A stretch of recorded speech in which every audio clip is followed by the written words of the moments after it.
Board on Monday, April 27th, 2026. And our first interviewee is Kenneth McAuliffe, interested in Parks and Rec Board. Yeah, if you just come up to one of the microphones, there's a little button there. Click on that. The circle will turn green. There you go. So the mic is live in front of you. Yep. So thank you for your interest in applying on to be a member of the York Parks and Rec Board. We've all had opportunity to read your extensive application and resume. Appreciate that. Sure. I know you know many of this, and I know everyone. I don't know if I know Marilyn for a stem, but I watch you on TV, Marilyn. So. Yeah. Everyone else I know. Well, it's a pleasure to meet you. Nice to meet you as well. so we've all had opportunity to review your material. Is there anything you'd like to add to the information you provided? I don't know if it's on there, but I've just taken a new position at the Portland Museum of Art, just part-time, very part-time, doing the Winslow Homer studio tour.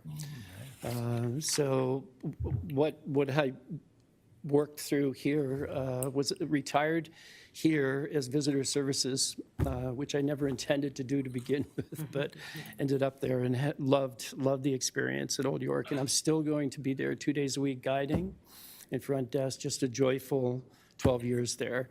And really very happy, and I know you'll be hearing from Catherine in a bit. So a lot she'll be telling you, but a great organization. I was an educator to begin with and kind of fell into the history mold. But I've been eyeing this position at Portland Museum of Art. It's a really unique role, and interviewed for it and said I can do 1 day a week, but I have to be at Old York first. So we were able to work that out, and I started 2 weeks ago doing tours for the Winslow Homer Studio American Masters Tour, which is an interesting tour and a lot of fun to be doing. Great. So, yeah. So members have any questions for Ms. McCollum? Yes. I just want to say, for the record, thank you, Ken, for coming forth, and thank you for all the information. And just for the record, for when Diana does the minutes, the agenda has your last name spelled wrong. There should be an E on the end of Yeah, it. yeah, So, yeah. just so that's reflected in the minutes. And I had a long stint. I'm sorry, go ahead, Marla. Yeah. I think you on the Parks and Rec Board would be a great partnership between Old York and Parks and Rec. And so really pleased to see you step forward with interest in that board. I've always had a love for education, working with kids, Parks and Rec. You probably saw 30 years plus at Town of Lowville and Village of Lowville Rec Committee. Nothing as extensive as York's. York's is a 365 comprehensive program, but a little different climate, rural New York with respect to dairy country. But I've always had a definite interest, soft spot in my heart for programming for all levels, all ages. So I think I would love the opportunity to be an alternate, and if anything ever worked beyond that. Marilyn? I want to say thank you. I've always believed that it benefits both the youth and the elder person once, you have that interaction going, and it shows how much, all the studies that have been done showing how much is gained from those interactions. So thank you so very much for stepping forward and for wanting to be part of this. Yeah, and one of the really unique features I think that York presents is that total age group. Yeah. You pull on everyone. That's something fun to be a part of. Hi, Ken. How you doing? Hi, how are you, Robert? So thank you for coming forward. Sure. And I guess I also just want to thank you for all your years of service. I know you're not totally getting away from Old York, but thank you for all your years of service with Old York. You were a wonderful part of that organization. It was always great to see you in all those roles you had. Sure. So thank you for all that. You got it. Thank you. Sure. Marianne? And I would say the thanks. Also, we crossed paths a few times on the grounds and thereabouts. So Buildings and grounds up Yep, there. that's right. So thank you. Yes. You bet, Marianne. So do you have any questions for any of us? No, I think when I talk with Peter, alternates, I don't know if you're invited to go to each meeting. So whatever I can do there, I'll be happy to do. So there's an agenda item this evening on our agenda, J4, toward the end of the agenda. I'm sure you'll go home and watch it. Okay. But your name will be placed into nomination and be voted on by the board. Assuming it's a positive vote, has to happen live. Okay. The town manager's assistant will give you a call, and you're on Great. board, and maybe some documents you'll need to sign, you'll be all set to go. Can I just say one other thing? You have such a pleasant, warm, open way about you. Thank you. Yeah. It really is refreshing. Well, I enjoy people and Yeah. working with people. And, I can feel it. Yeah, I Thank like you. to see people do well, wherever they come from, and have a good time, especially when they're here. And you'll hear more from Catherine, so I won't say how many people last year and all of the tourists, but you see them out the window, I'm sure. I know Peter does. And Todd definitely does. He's right next to us and helps actually make all of that happen. So yeah, it's a joy to be able to share that history with the people that come into this community. There's a lot of people who come through here. Well, thank you, and Yeah. certainly the staff, cemetery staff enjoy working with you, we're going to miss you, but, the next person Yeah. through will Yeah. welcome them and work with Yeah, them. and that's she is. Erin, and you got a great person there. Erin is York High School grad, terrific academic honors from Southern Maine, has been with us for 9 years, just a very capable young person and great personality, so Great. Well, thank you very much for applying. thank you. I appreciate the opportunity. Thank you. So Bruce Land, is it Land Day? Is that? Yeah. Bruce Land Day?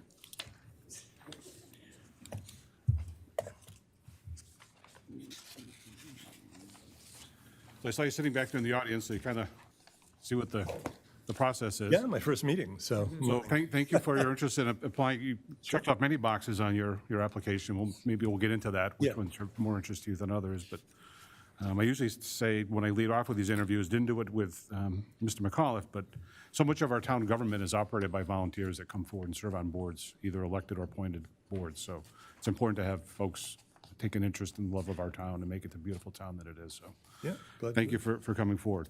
So we've all had opportunity to read your application. Is there anything you'd like to add to your application prior to board members may have questions for you? No, not really. Yeah, I mean, obviously, as I wrote, I spent my career as a business lawyer, corporate lawyer, M&A lawyer, that sort of thing, and just looking to do something different and do some service locally and get to know people in the town. We're on the new side here. We're Massachusetts people and full-time starting this year. Great. Any questions? Marla? Thank you for coming forward, Bruce. You're from Massachusetts, but all is forgiven. Thank you. From 1820 or? Yeah, it's been a while. I just wanted to acknowledge that I found it very refreshing that you said I never practiced municipal land use or real estate law, but I can educate myself. And Yes. I appreciate that openness and willing to serve and to put in the work to gain expertise if it's needed on a board which you might serve. So that's all I wanted to say.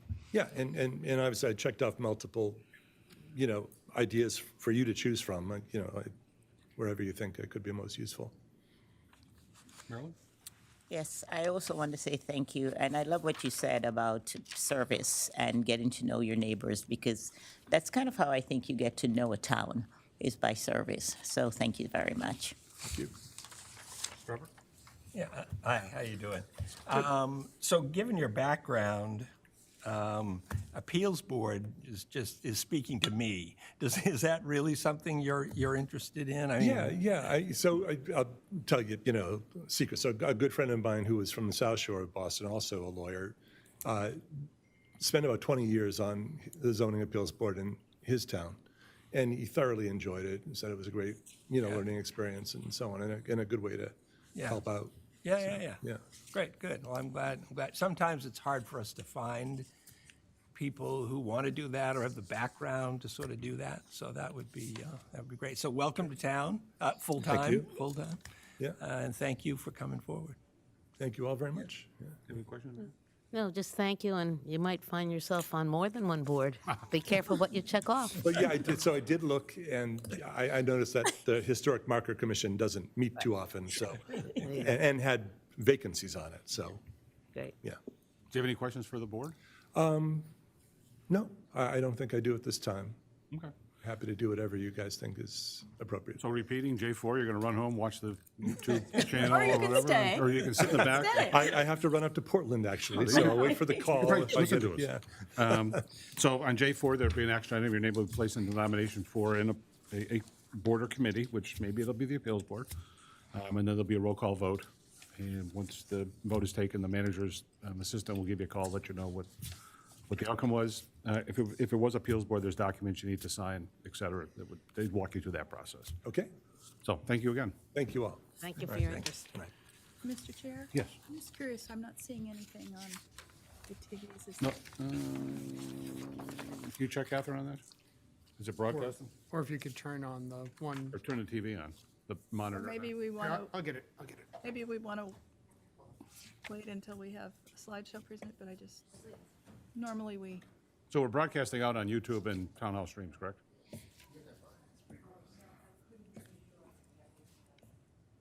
When we were in session, she didn't want to. Yeah. But it's going out on live? People can see us? I think so. Okay. Yeah, we're on there now. Yeah, we're on there now. there we are. Thank you. Okay, Robin Dunn. Good catch. Do we have Robin Dunn?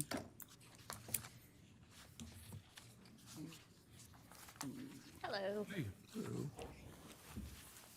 So thank you for applying for your various committees. You show interest in serving. We certainly appreciate all that. We had opportunity to look at your application. Is there anything you'd like to add to what you submitted to us prior to maybe questions from board members?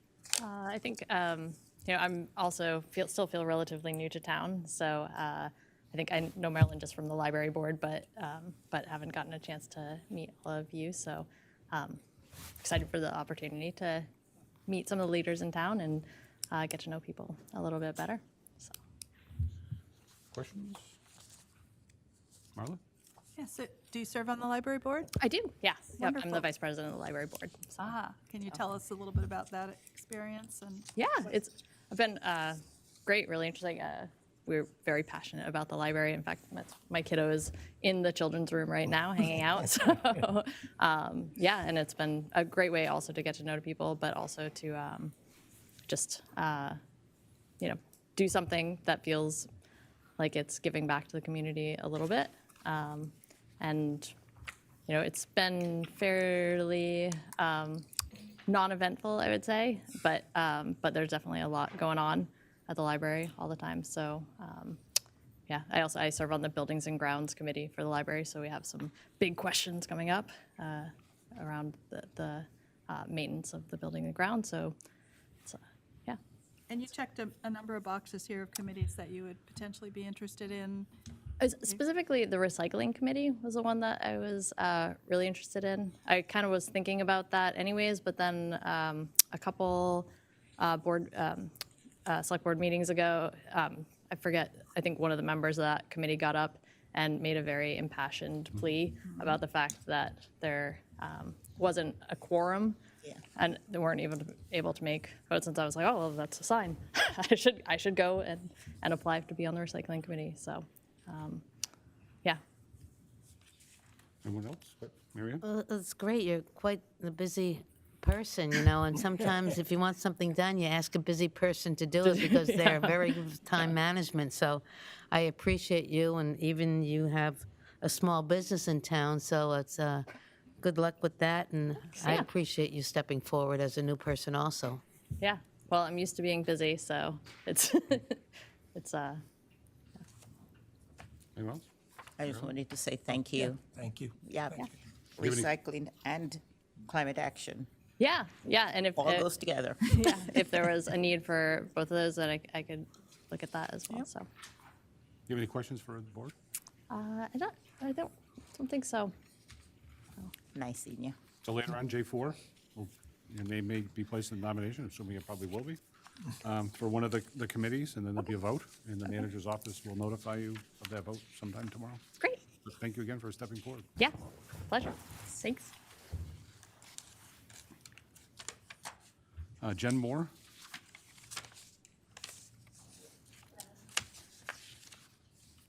Geez, we may be populating the recycling committee tonight.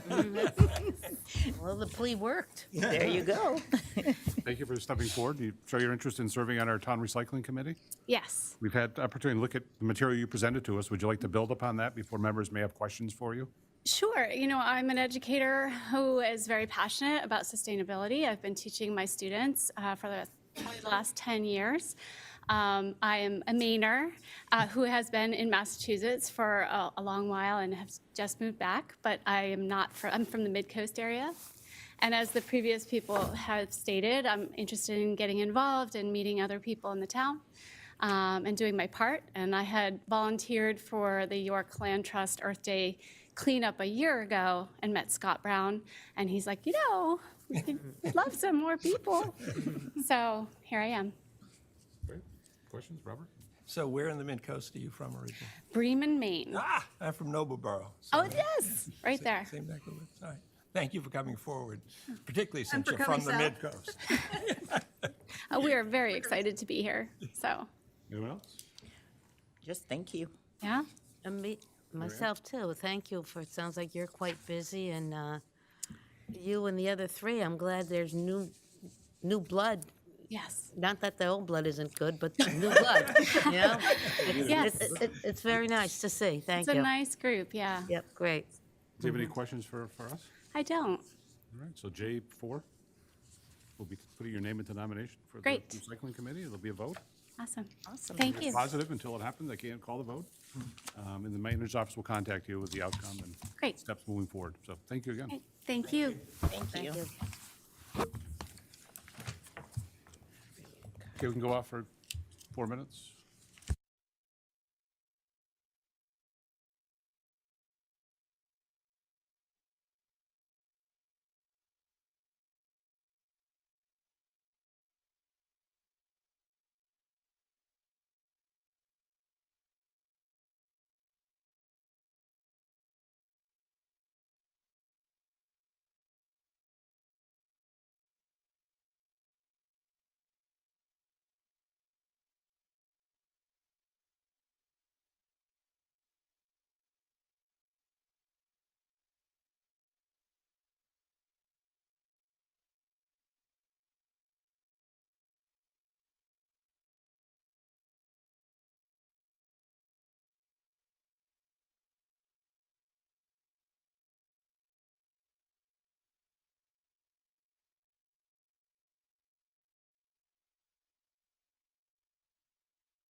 I don't have to go.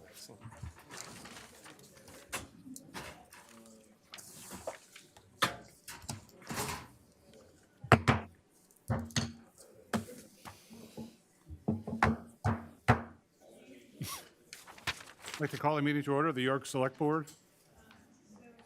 Here at the York Public Library. April 27th, 2026, it's 7 o'clock p.m. Hello? I need one of those big speaker gavels like they have up in, head go flying off.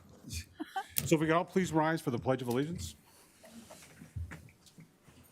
Pledge allegiance to the flag of the United States of America and to the republic for which it stands, one nation, under God, indivisible, with liberty and justice for all.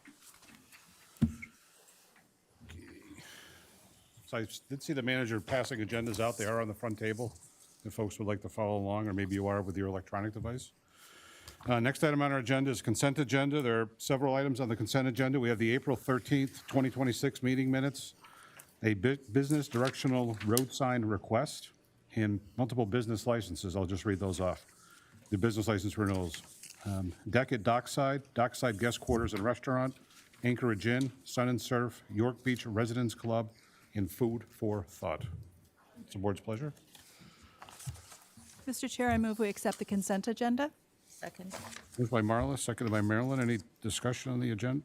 The motion? Hearing none, call the vote. Robert? Yes. Yes. Yes. Miriam? Yes. Chair votes yes. Motion carries 5-0. I will forego with the chair's report, item B, and down to the manager's report.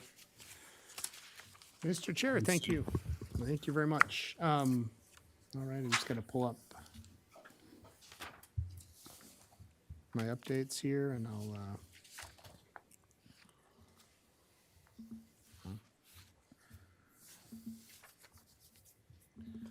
All right. So I have an update from the town clerk's office. They're very excited to announce, and our IT department as well, that our online tax payment portal, which has been soft launched a couple weeks ago, that those in the know might know if you've paid, it is up.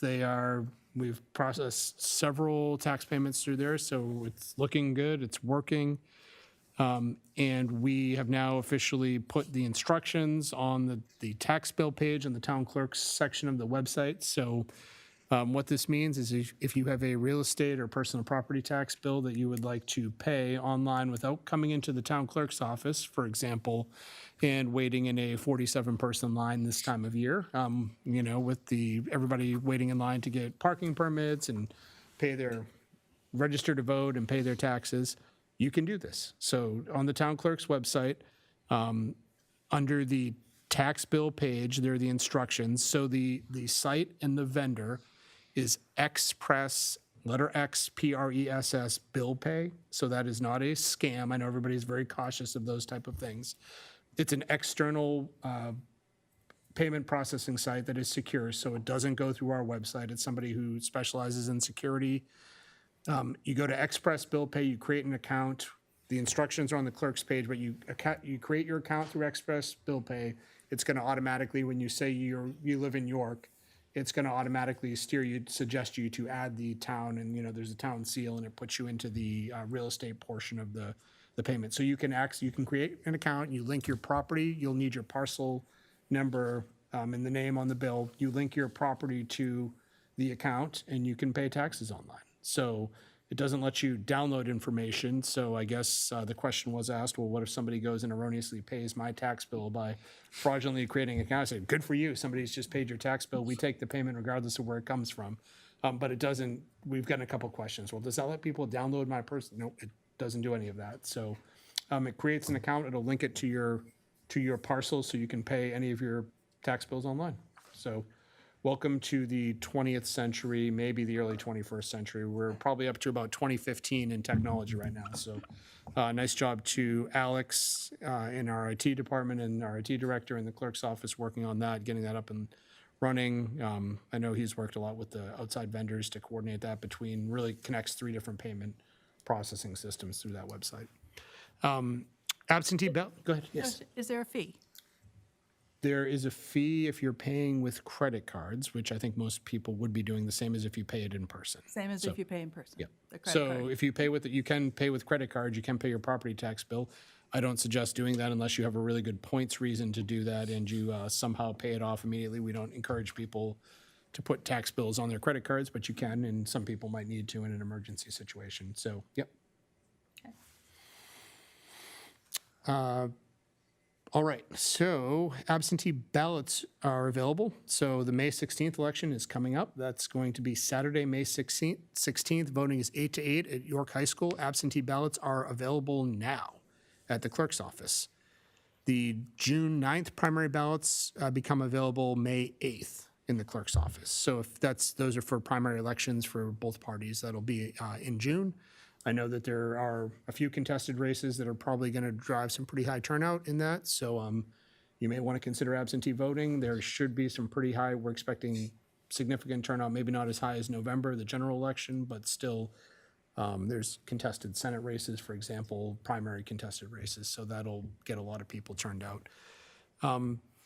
So far, we have issued 888 ballots issued for the absentees for the May election, and 114 have been returned. So congrats to those 114. You are leading the way. Parking permits. I know this has been a question that there's been a lot of discussion, a lot of interest on the board and the public, and some consternation as well. We have sold 1,234 1,234 resident permits. To date, 1,464 senior permits, 577 non-resident permits. So a total of 3,275. The total last year, there's been an earlier drive to buy those, but we're at about 1,700 at this time last year. So it's hard to compare apples to apples because we started the process earlier this year, but we are up about twice over what we were at this time last year. But there's only a finite number, so it doesn't mean that's going to carry over. It'll just even off sooner, I predict. All right, so that's all the news from the clerk's office. I will be talking with the budget committee. Just wanted to give an update to the board tomorrow. The budget committee vice chair and chair and I have been talking about tax impact information. So there's a lot of being referendum time. There's a lot of questions, a lot of debate happening publicly on tax impact, proposed tax impact. For example, if all the budget units passed as proposed by the budget committee and that you folks, the select board, put on the ballot, the school committee proposed, et cetera. So I'll be presenting them. The town tax assessor and I have done an updated figure based on what the budget committee passed and the revenue changes from both the school and the town. I mean, it's good, or it's better than expected. The tax impact estimate is 2.9% currently. That is, the assessor has rough values in for true valuation growth from last year. So that's factoring in actual growth in the tax base by new construction, not just inflation of property values based on real estate values. So do with that whatever you will, but I just wanted you guys to hear that before I talked with the budget committee about that. I'm assuming that'll get out, and budget committee members also are asking me for that information to, put public comments out and things like that about what the budget will do. So, if passed as approved.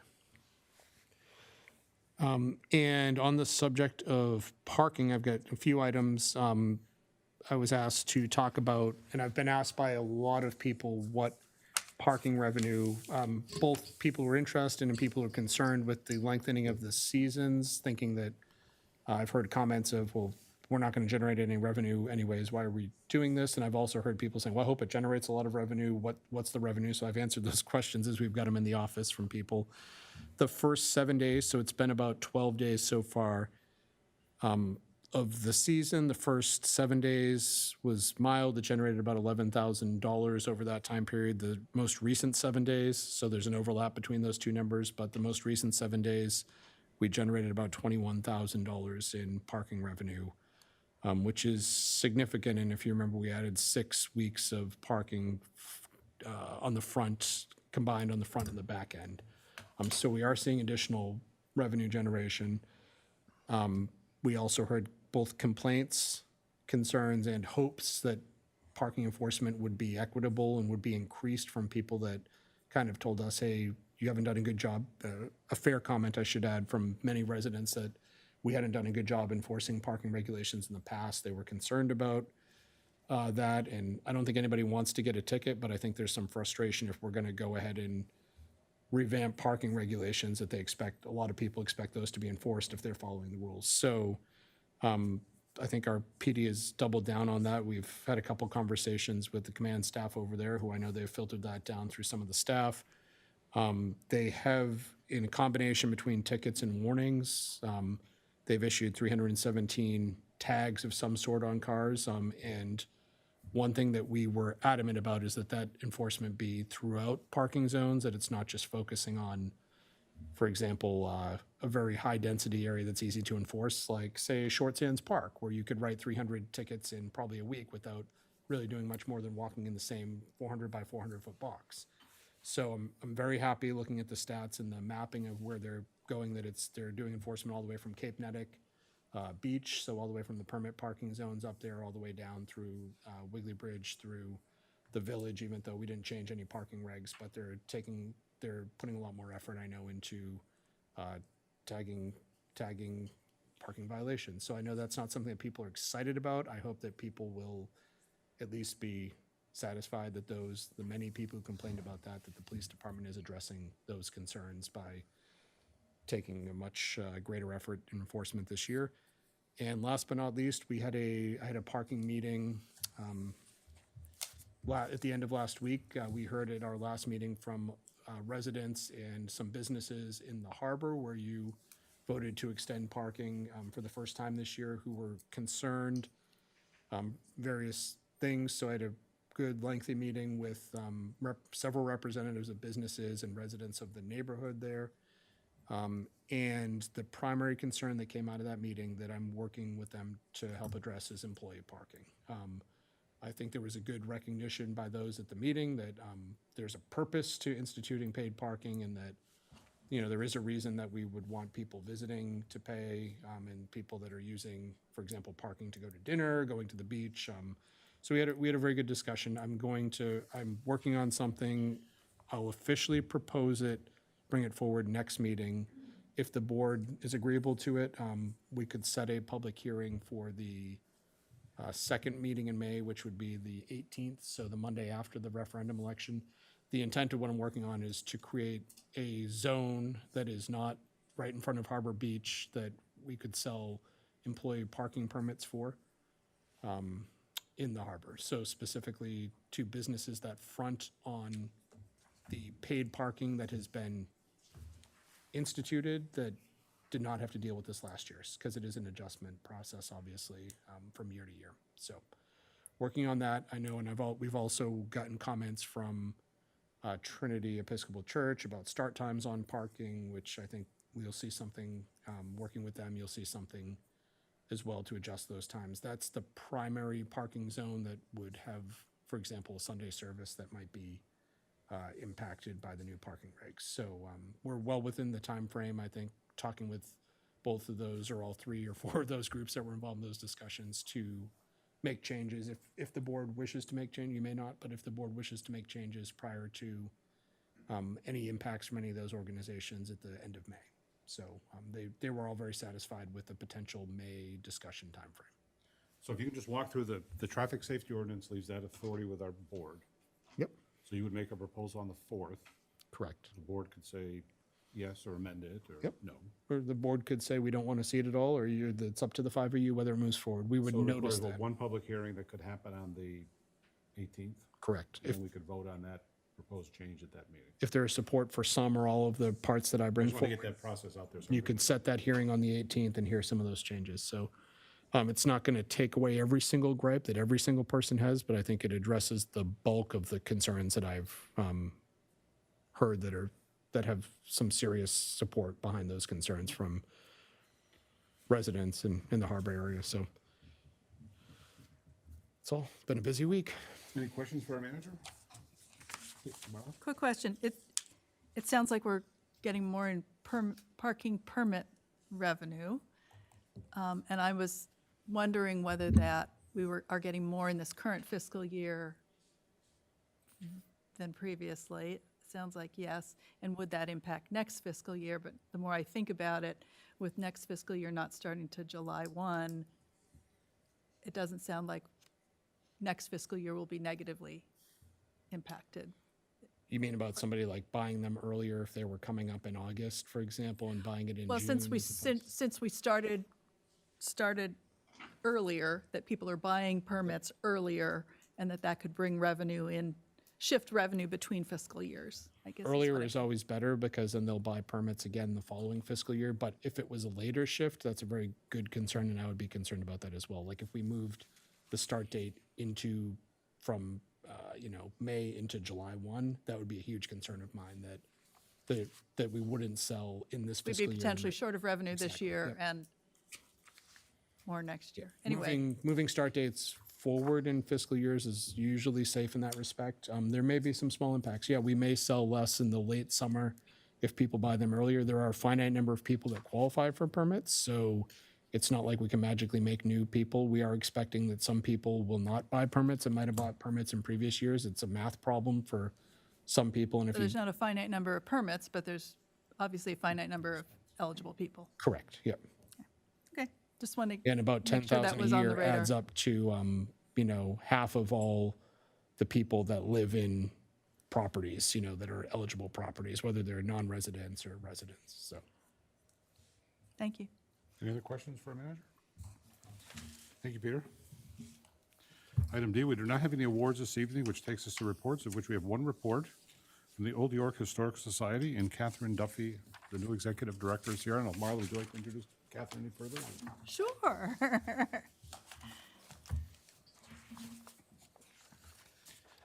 I have the honor and the privilege of serving on the board of Old York, and we are thrilled to have hired Catherine Duffy as our new executive director. She began the first of this year. She came to us from Savannah, Georgia, and before that, Orlando, Florida. Grew up in New York, but has lived here in Maine for a while now with her family, and brings a great background and resume, and has hit the ground running. Has met a lot of people, getting to know the community, and thrilled to welcome her here to tell everybody about the upcoming season and whatever she wants to share, because we are entering the Quincentennial. There you go, take it away. Thank you, Marla, and thank you, members of the Select Board, Peter, for allowing me to present tonight. Marla, you did my whole first slide for me, so thank you. Yes, a resident of New York State, moved to Maine from Orlando, Florida, by way of Savannah, Georgia. I've spent the last almost 20 years working as a museum professional, and I would consider myself a community connector, which is why my role at Old York is so important. I began in early January of this year and have had the fortunate opportunity to lead the organization, initially captivated by its deep history and beautiful built environment, and then received such a warm welcome from the community since I hit the ground running, as Marla said. I've been meeting with a lot of community members, and including several members of our Select Board, and Peter and Catherine. Looking forward to meeting a lot more as well. And connecting with community partners. As I've always said, my door is always open. I'm also grateful for Old York Historical Society's incredible staff, supportive trustees, and wonderful volunteers who are going to make this season's robust suite of programs possible, and have made my experience very positive in these first 4 months since I've arrived. As Marla mentioned, I'm here today to share more about our robust schedule of programs and events, and our goals for serving as a community hub and a community resource. In 2025, we launched our strategic plan, which builds on Old York's 126-year tenure of serving the community. And this year, in alignment with our strategic plan, we will deepen our community commitment across all of our programs and partnerships. I'm excited to tell you about Old York Historical Society's robust schedule of programs and events for the season, which we have titled 250 at Old York, and how you can join us. This year, we're focusing on two facets of our organization, accessibility and the semi-quincentennial. Our accessibility commitment is realized in many ways, continuing our commitment as a Blue Star Museum, which offers free general admission for active duty military personnel and their family, continuing our commitment for free general admission for children, forging new partnerships that allows us to reach new audiences, and first this year, we have joined the Museums for All Network, which provides free admission for SNAP and EBT recipients, unlimited throughout the season. Our second big commitment this year is to commemorate the semi-quincentennial, which is a once-in-a-generation opportunity. And for this, we have developed all new programs, tours, interpretive activities, and field trips through the perspective of freedom in America. I'm proud to share the hard work of our staff who have been preparing for the full season to open on May 25th, and I'm grateful to Partners Bank for their support as our 2026 season sponsor. A little bit about of Old York, in case you didn't know. We've only been around since 1900. We're a vibrant community center for learning and showcasing our region's rich history. We manage 16 historic buildings and 20 properties, and visitors love exploring our charming one-room schoolhouse, iconic old jail, and our Beech Ridge Research Institute. As dedicated stewards of Maine's built environment, we care for over 70,000 artifacts and archives, and we share and preserve the Seacoast's incredible story, both past and present. Our village campus serves as a community hub and includes the Museum Center, the Emerson Wilcox House, the York Burial Ground, York Corner Schoolhouse, and the Old Jail. And thanks to a joint effort with the town of York, the Old Jail is now fully climate controlled, and we are grateful for your partnership. Our summer season runs from May 25th through mid-October, but we're open year-round to provide educational experiences and programs throughout all seasons. And our facilities, not only just for visitors, but are available for rentals, especially during our off-season. And our Beech Ridge Research Center is open to the public and by appointment so that our staff is able to help locate collections and archival materials ahead of researchers' visits. And of course, the McIntyre Garrison. We're thrilled to have acquired this incredible, important historic property and are developing a long-term plan, thanks in part with support from York Wild and Scenic, which allows us to do preliminary investigations on the site, like archaeological work and stabilization of the buildings. Back to this season. This year, we've added nearly a dozen new events and programs to our already busy schedule, all inspired by 250 years of American independence. And we are reinterpreting our tours and programs through the perspective of the semi-quincentennial. Some of our new programs include a delightful springtime tea in the tavern, which will be held on May 9th, Tuesday Trivia in the Tavern, held every second Tuesday in June, July, and August, which I'm very excited about. A special chocolate program and tasting in the tavern, which is an immersive history program that engages the senses through chocolate tasting and chocolate making and the intersection of chocolate and the American Revolution, which will be held on June 25th. A cozy soup in the tavern event on November 14th, and a new collaborative experience with historic New England.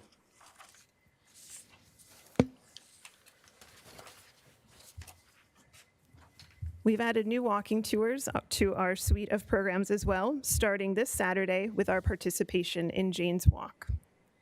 We're also revising some of our beloved favorite tours to commemorate the 250th, including the story of colonial York, the history of slavery in York County, answering the call, York's wartime service, and updating our gone but not forgotten cemetery tours featuring new characters with Revolutionary War connections. Our new 250 at Old York tours include the Rising Tide of the Revolution, which will discuss York's people and places with an emphasis on York's military participation, including people who were enslaved during the Revolution. Our partnership with Historic New England will take visitors through the Sayward Wheeler House, across town to our museum center, and through our burial grounds for this joint partnership. And we have new After Dark at the Old Jail tours, which I'm also very excited to participate in. And not to worry, we will continue to host our beloved seasonal events like our Halloween trick-or-treat activities, pumpkin carving and lighting of the pumpkins, and our Yuletide Makers Market. In the spirit of accessibility, we will also continue our Stories at the Old Schoolhouse program, which take place every Wednesday at 10:30 during our summer season. This program is free for children and adults and is a great opportunity for us to continue to forge new partnerships with community organizations, such as the Nubble Lighthouse Keeper and Off the Boat Lobster, which you see pictured here, allowing children to touch a live lobster, which is thankfully bound. Also, in the spirit of accessibility, we will continue to host our Community Free Days, which will be held on May 25th, July 4th, and October 3rd. This year in particular, we are inviting community partners to participate with us for these occasions. We will work with the York Police Department and Major the Therapy Dog, the Daughters of the American Revolution, York Parks and Recreation, and more partnerships are in the works. This free, family-friendly, open house opportunity includes special hands-on activities, colonial crafts, and special tours of Old York's Village campus, including the Emerson Wilcox House. We're also continuing our field trip programs through the lens of the semi-quincentennial. We serve over 2,000 students per year, including York students grades K through 5 through out-of-classroom field trips, and York high school students through in-classroom visits. Our beloved Living History program serves all York fifth graders who assume the role of a real child who lived in York in the 1780s. This 2-day field trip takes place at our museum center and the Hancock Warehouse and includes activities such as hearth cooking and embroidery, which today was the first day of our spring field trips, and the students were working on embroidering hearts as Mother's Day gifts, which I thought was very sweet. Tours of the burial ground and guided tours of our gallery, scrimshaw, and trade activities such as barrel rolling, which apparently was an activity in the 18th century. 2028 will be the 50th year of this Living History program, and we look forward to celebrating that with you all then. At the Museum Center, changes for 250 at Old York are also underway. We're adding over a dozen new artifacts to the museum. Look for the tree icon the next time you visit, which will indicate which ones are new, and redesigning our docent-led gallery tours all through the lens of the 250th, all to highlight York's Revolutionary War story.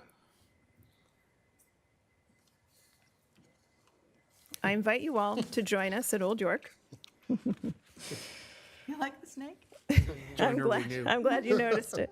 To keep apprised of our activities, I encourage you to use your memberships. We are running a special campaign called Join or Renew, co-opted from Join or Die, in which visitors who sign up or renew will receive 2 months free, and there are lots of member discounts on the many of the events and programs that I mentioned.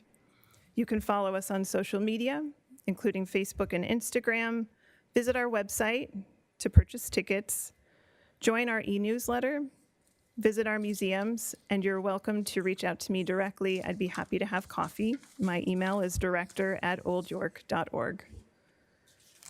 And community support is vital. As a local nonprofit, we rely on our donors to support our operations, and we invite you all to get involved.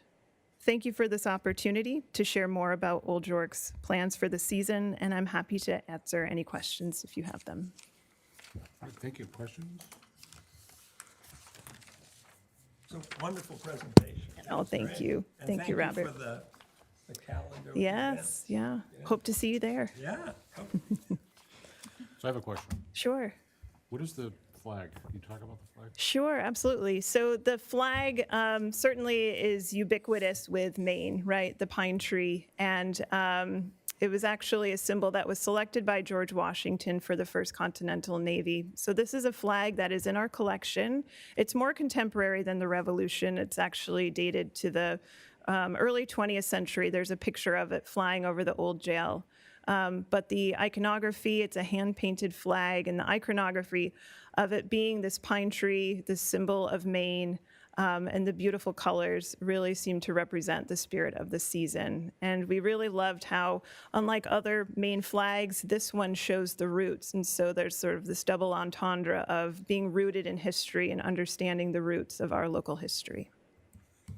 I think a great centennial, or a great logo for you. Yeah, that's our logo for the year, yeah. So you're going to sell that in any I've been boss asked way, that or- question before, Todd, and maybe, we'll see. I was We're having a we're little chat with a board exploring, member, yeah. actually. Might be a little marketing opportunity. Quite possibly, yes. But do expect to see that pine tree flag all over our buildings, in the exhibition gallery, as I mentioned. It will be this season's graphic. Any questions for Executive Director? Just thank you very much. I enjoyed meeting you also, and I look forward to you being at the helm. Thank you, Marianne. Just throwing it out there, I've got a couple questions directed at the town. If the town plans to do any banners on telephone poles. So we have you probably haven't seen them yet, but we have historical banners for wounded or soldiers that were lost in battle Yeah. from, historical times all the way up to current. They put those up, but also wondering if there was anything special we were thinking of doing for the 250th. So I'll just throw Let's that. talk We don't more, need. Yeah, Peter. we should. Yeah, We should let's discuss. talk. I'll just throw it out there before you leave the room. Sounds great. It could be for the week of the 4th, or it could be for a narrow time period there. It doesn't need to be, for the whole thing, but Yeah. seasonal banners possibly. Well, as we discussed in our staff meetings, really the semi-quincentennial would last through 2033, so we have a lot of time to commemorate this occasion. We don't plan on doing it that long, but certainly we have time. Well, thank you, Catherine, for coming forward and giving as other members already commented, I'm just going to echo, tremendous report. It's great having, the executive director here of a historic focal point right in our village. I mean, it's so much of what York has identified with, the buildings and programs that your operation society provides, so I appreciate that. And just as one of 5 up here, please don't be a stranger, because I think this is a good opportunity to get the message out of what Old York is doing in York, and Great. come forward would be great. Meryl? Could you say something about your Juneteenth walking tour? Ooh, yeah, you know what? I don't have the details on that, but I'd be happy to send you that information. Yeah, Thank you. yeah. Great. Great. Well, Thank you all so much. Thank you very much. Thank you, Catherine.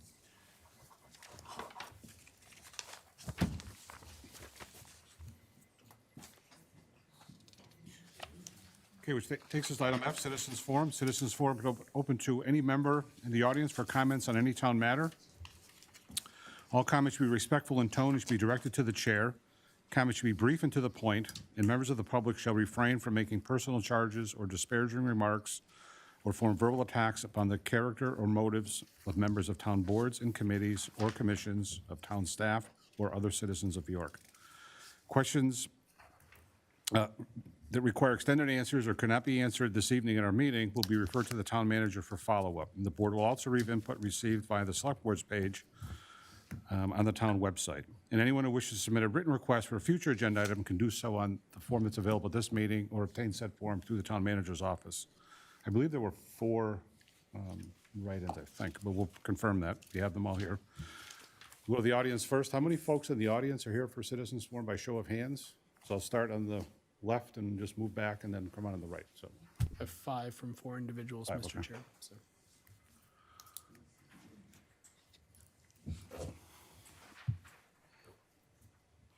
Also want to let you know that I didn't realize that there was going to be an Old York presentation tonight when I developed my costume.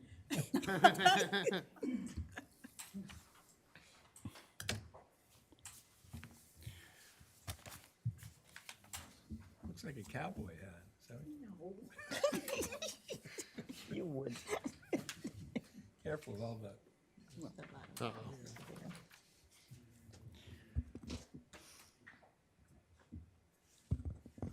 Mr. Chair, Mr. Vice Chair, distinguished members of the Board of Selectmen and fellow citizens.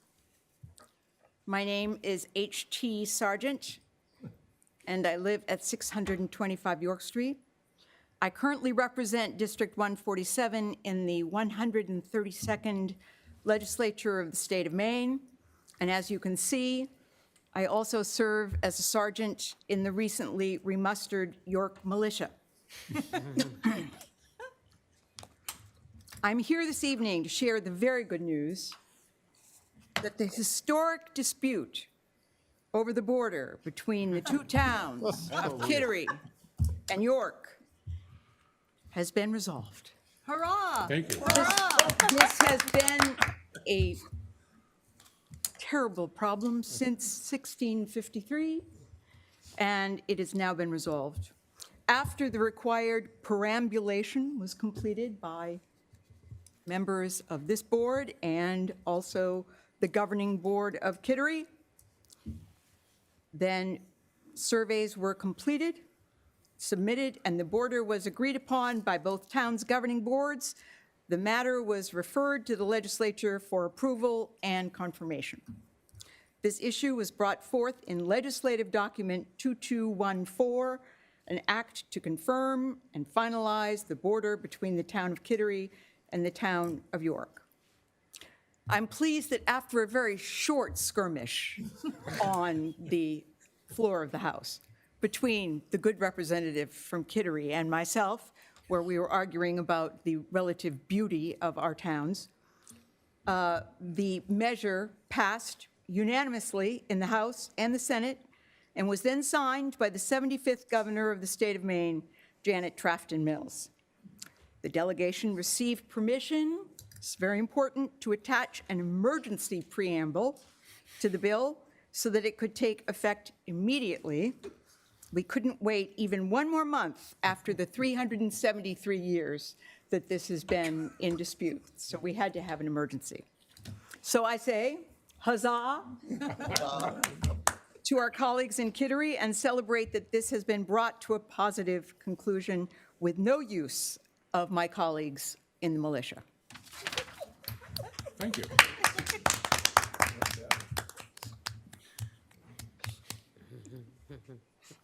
Have you gotten this from?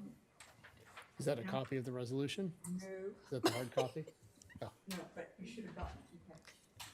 We have the ceremonial quote. Thank you. We may have. That is so cool. Is that of your, Yes, sir. Always fun to have something to smile about. Right. She did a great job.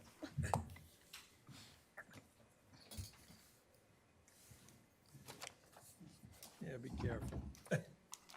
A lot of wires right now. Hello, my name's Alex Fedek, 30 Century Hill. Hello and good evening. I'm going to read a few words that you may not have heard before. You can find these on Wikipedia, an excerpt on imperialism by a French poet. In 1950, Aimé Césaire coined the term for which, through his analysis of the development of a violent fascist and brutalizing tendencies within Europe as connected to the practice of European colonialism. Césaire wrote in Discourse on Colonialism.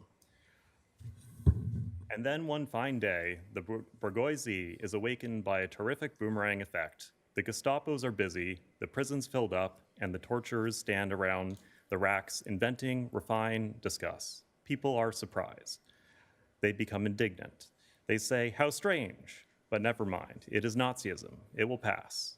And they wait, and they hope, and they hide the truth from themselves. That is barbarism. That supreme barbarism, the crowning barbarism that sums up all the daily barbarisms. That is Nazism. Yes, but before they were its victims, before they were its victims, they were its accomplices.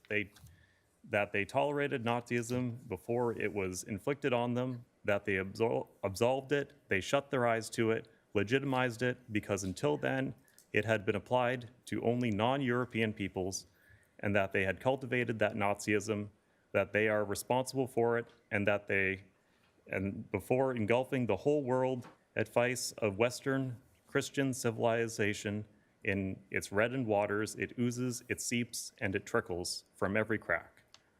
Aimé Césaire, Discourse on Colonialism in 1950. In the original French, Césaire did not use the term boomerang. Instead, it is wrote as formidable choc en iterateur, a formidable shock in return. In previous translations in English, the phrase terrific reverse shock is used. Now we refer to it as a imperial boomerang.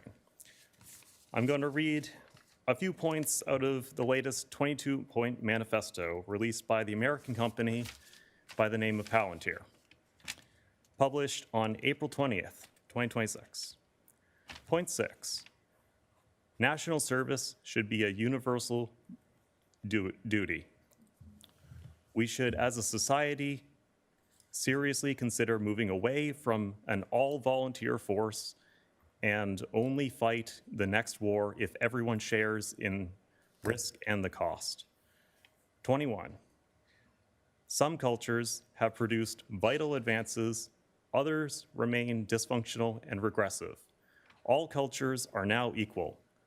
Criticism and vague value judgment are forbidden. Yet, this new dogma glosses over the fact that certain cultures and indeed subcultures have produced wonders. Others have proven meddling and worse, regressive and harmful. Remember, this is the same company that developed the weaponized AI technology and coined the term kill chain. Last time I was here, I spoke on the flock cameras and my distaste for dragnet surveillance, and I want you all to be cognizant of the problems that it causes and the violations of the Fourth Amendment. To argue that you have nothing to hide and therefore it is reasonable to be searched would be to argue that you shouldn't have locks on your front door, a password on your cell phone, or a private email. Thank you. Thank you. Another hand on this side. I just have 1 second to clean up the wires. I apologize to the two previous speakers who had to huddle over them. And the computer is, Yeah, it's not, mostly isn't your fault, don't worry. no, I just want to get these. Yeah, that's okay. If you come around this way. Test. And the microphone even works for you. There you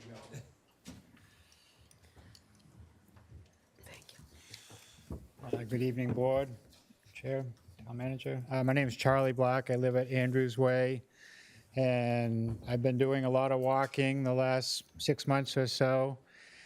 And living where I do, quite often I go down Organug Road and go through Stedman Woods and across the Wiggly Bridge, and consider myself fortunate to be able to walk that route.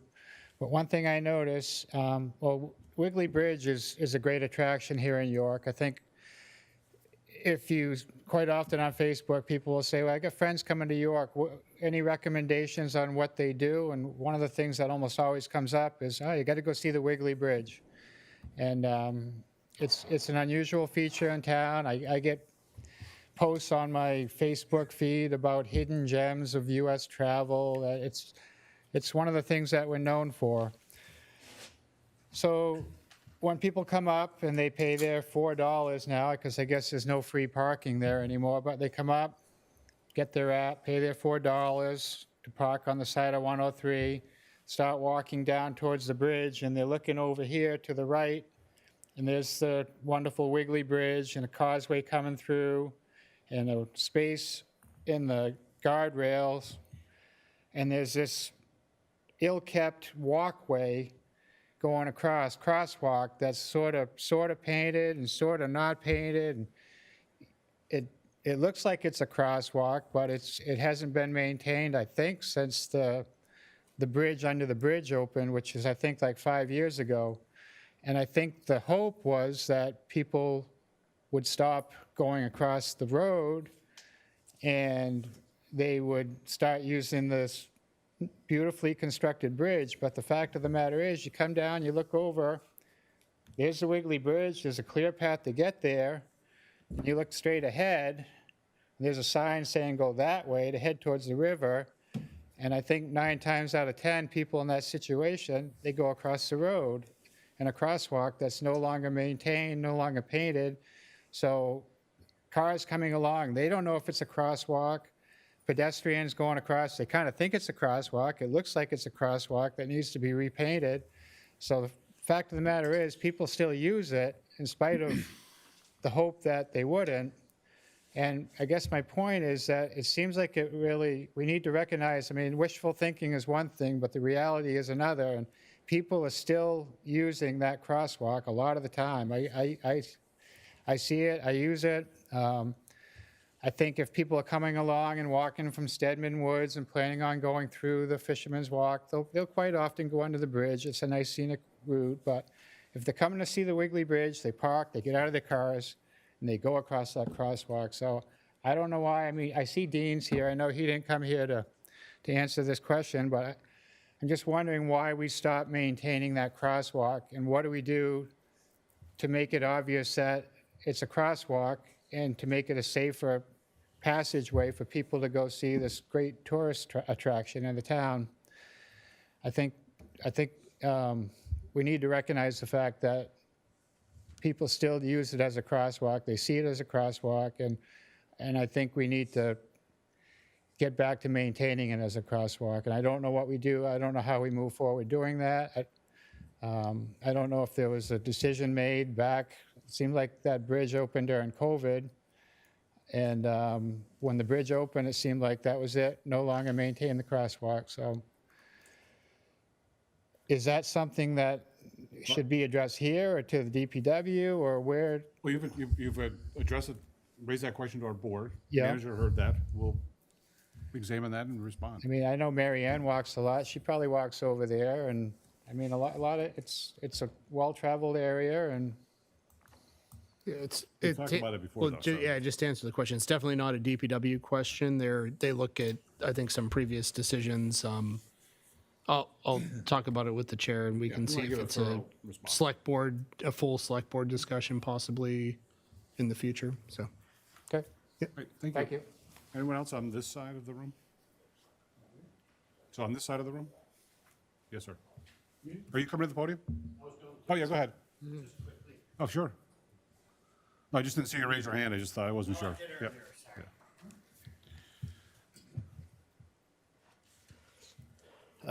My name is Mike Lavecchia. I don't live in York, but I have a business in York called Green Surfboards.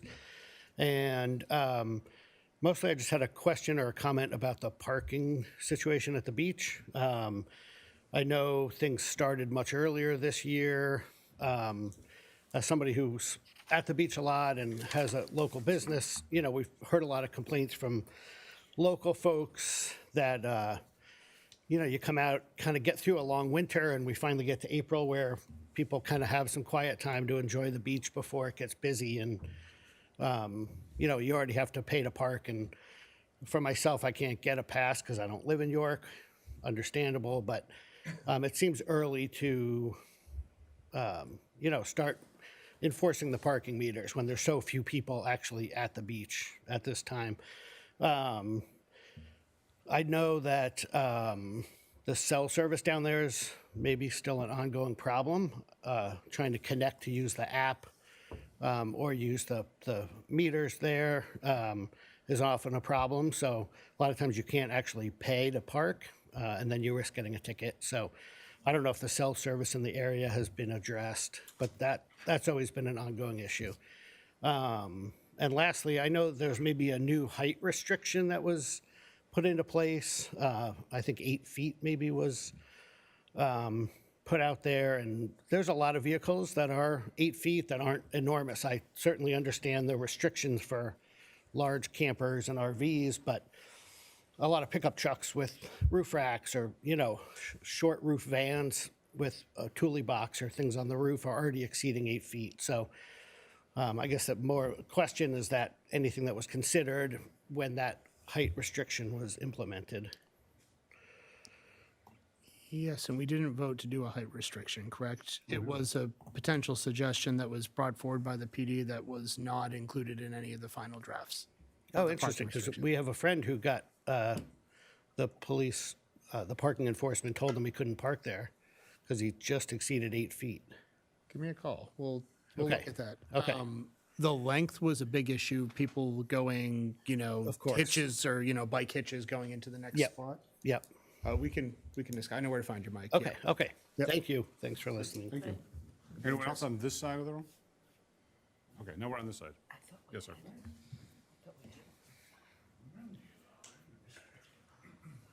For the signs, they have to be up a certain height.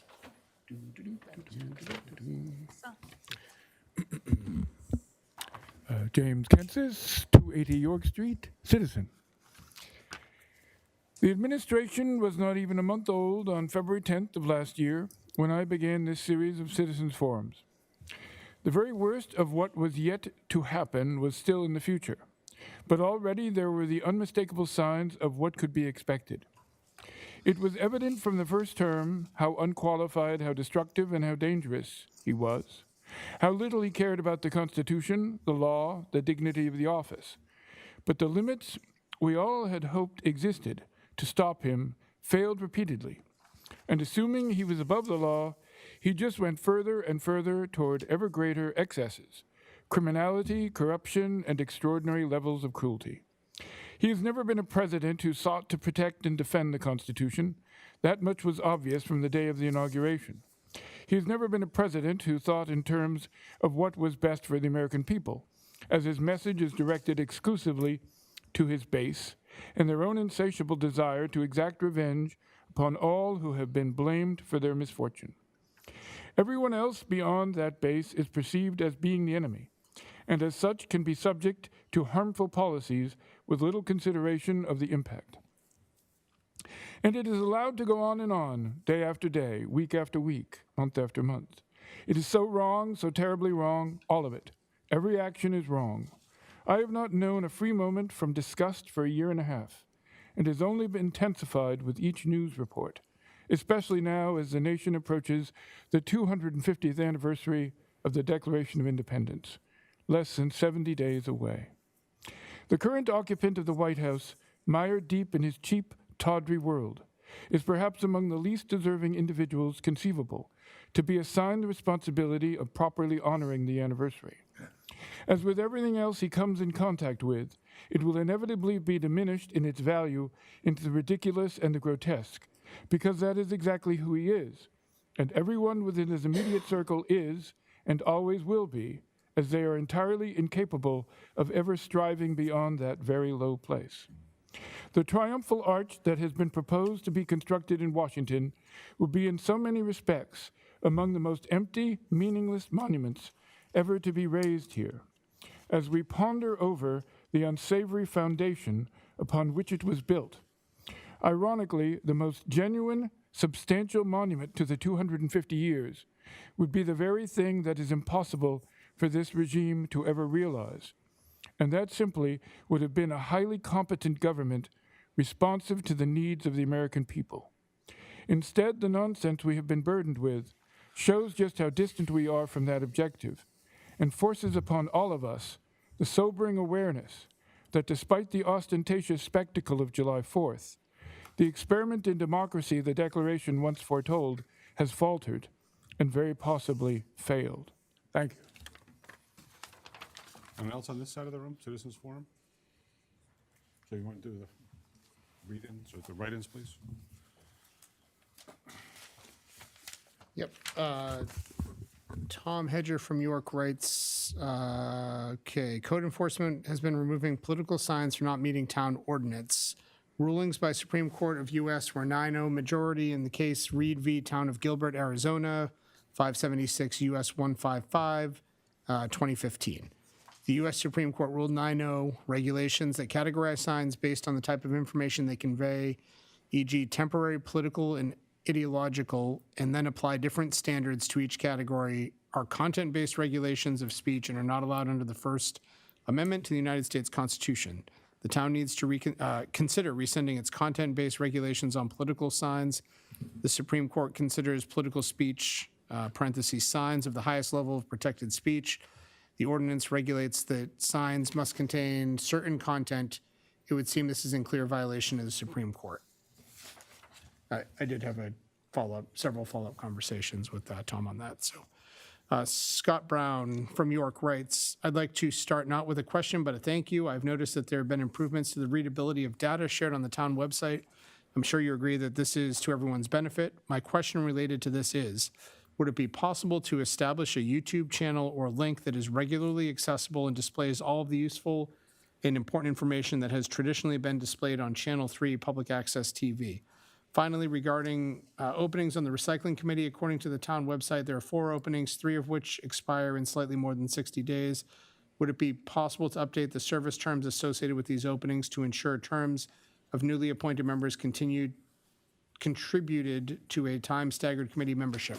For example, one of these openings could be updated to 2018 and 2 for 2028 and 2 for 2029.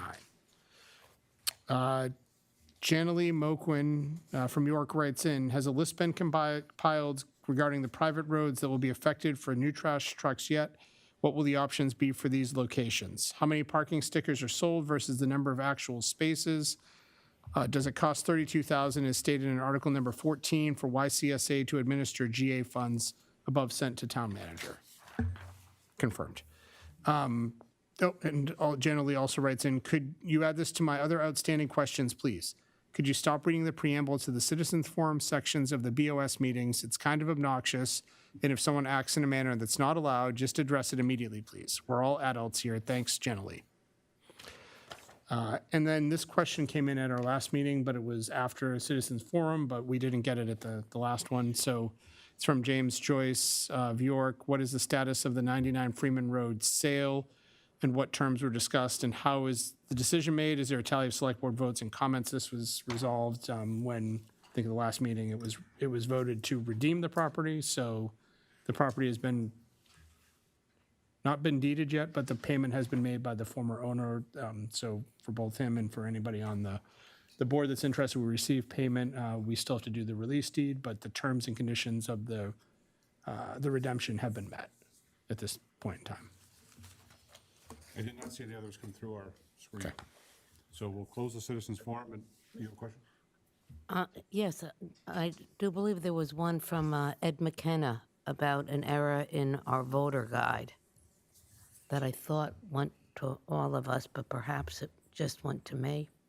No, I received it as well. And And Peter responded that he had responded to Ed. Okay. Yes. Yep, I'm still working on that. Ed McKenna, yep.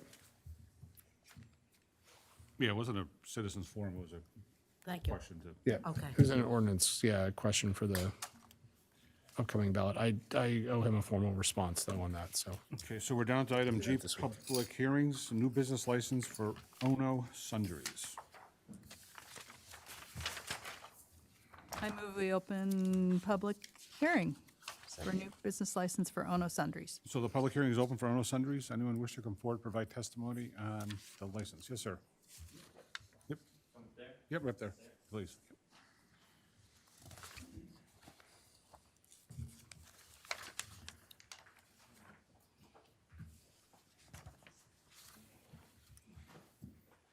How's it going? Good. Yeah, so my name is Kaniela. Oh. That's good, your name. Oh, yeah. My name is Kaniela Ku'ulukukui. I am not a resident of York. I'm an employee at Grain, actually, of Grain Surfboards, which is in York. Recently moved here from Hawaii, like a year and a half ago, but I'm hoping to open a seasonal shave ice stand on the York or the property at Grain Surfboards for the summer. Yeah. So if you're not familiar with shave ice, it's a delicious treat in Hawaii, where it's more robust than it sounds, but it's literally you shave a block of ice into a cone, and there's different methods of syrups that you could use, but we're hoping to do it with all natural syrups that we'll make ourselves. And yeah, just have a refreshing treat for the community this summer. Great. Marilyn? It's quite refreshing. It's also a Jamaican drink. Oh, It's very common in Jamaica. yeah. We have Cart and shaved we have ice. another employee who had a similar treat in Puerto Rico that she grew up with. So it's definitely a tropical Yep. thing. So Marla? Yeah. I wish we were in Hawaii. Do you miss it? yeah, but it'll No, always be no, there. today was like Hawaii here. Does your location have any seating? Yeah, I mean, we have some picnic tables that will be placed out in front of there's a little field that we have next to the main, call it the barn, but building that's there. That'll be available for sitting. The reason I ask is that the business license application asks about that, so I was Yeah, when I curious met whether with it was. the fire department, I talked with them about that. Okay. This is more of a walk-in Yeah. thing, though. I mean, Yeah. it's kind of hard to sit and, it's like you shave it, you take it, and you kind of Yeah, walk yeah. and have fun. It's made to be able to, like, if you want to take it on the go, Is you it in can. a, is it in a recyclable, disposable? We're gonna be using what are like you using? compostable bowls. Okay. Just traditionally in. Hey, listen, Yeah. Miles loves that stuff. I make Yeah. it for him at home. That's the best. But yeah, we're hoping to use compostable Okay. paper cup Yeah. or bowl to kind of just offset Awesome. environmental impact. Thank you. Good question. No, she asked my Oh, question. gotcha, gotcha. She's always Question ahead. for the applicant? Cool, we're good. Great, thank you. Anyone else you. provide testimony on the business license application? So we'll close that public hearing, which takes us to endorsements, new business license for Ono Sundries. Mr. Chair, I move to approve business license for Ono Sundries, all subject to taxes, fees, and inspections being current and compliant with the usual noise stipulations. Second. Motion by Marla, second by Marilyn. Any discussion on the motion? Call the roll call vote. Robert? Yes. Marilyn? Yes. Marla? Yes. Mary Ann? Yes. Chair votes yes. Motion carries 5-0. Congratulations on your new business. Old business, one is the York Housing Authority, 32 Long Sands Road, town-owned property. Yeah, Sorry, I wasn't prepared on this one, so this is as organized as I can be without being prepared. So we were approached by York Housing Authority staff, and I think we also talked leadership, and I also met with the executive director for York Housing Authority. They are seeking permission, or at least acknowledgement from the board. They would like to do some baseline studies on the property at 32 Long Sands Road, which is, here it's immediately across the street, in between here and the cemetery. It's a vacant piece of land. You all probably know it as the site that was one of the locations for a potential community center that was evaluated. I think when we met both staff, and I think when we all met with Fiona, we said, well, there's no, there's no indication that the town would, this wouldn't get you special consideration if you wanted to do a project there or anything. And I think we talked it through, and the housing authority understands that doesn't create any obligation on the town. But they would like to do this kind of as a move to push forward the potential for the use of the site. But they understand that there's no, there's no obligation, there's nothing, the town is not giving them any standard, that like, hey, yeah, we would definitely consider that in the future. They're doing it on their own behest and kind of as a promotional effort for the town to potentially use the site. Yeah, we left it, we would bring it back to the full board for discussion. We didn't, I don't think that there's anything that we need to do, but it's something that the public would probably see and say, hey, what the heck is that about? So it's not something that's being proposed by the town. It is an outside organization. They don't really need permission from us, but I think if somebody was there doing a survey, we might say, hey, what the heck are you doing on our property? It's public property, though. So we just want to make sure that you guys are aware of it. If anybody has any really strong feelings about that, obviously we would tell them nope, don't go forward with that, please, and they would respect that.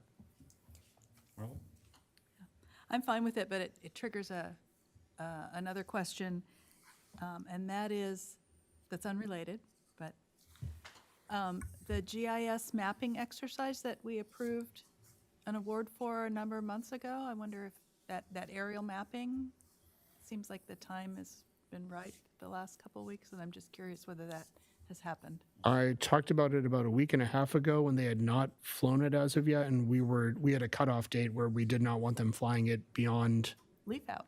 pretty close to now. I think we had Yeah. a pick date, so they flew it. They flew it already. Yes. Great, okay. Like I say, It unrelated. had not but- happened, and they were rapidly approaching their deadline. So, thank you. Any other concerns? Yeah, not a concern, but as long as the Housing Authority knows there's no guarantee, if they want to spend their money to see what they might envision, I'm fine with it. I've had some conversations with them, with our little subcommittee, about they need land to move forward, and the town of York has land. But I personally had some thoughts for other places not right in the village. But if they know that there's no strings attached, I'm fine with them Yeah, spending their money. That was communicated to them, and we Yeah. would go to the full board for discussion, so there's no. And we also want the public to know that there's no strings attached to that. Yep. The Yeah. village piece? No? Okay. I think there have been lots of discussions about what that site could potentially be used for, and only some of them involve housing. So I think that's fair to throw out there so people know. So I guess you have what you need. It seems like No, we're good no with it. objection. The public knows it's Good data moving forward, once it's done. Okay, old business number 2, the York Village Revitalization Financial Update.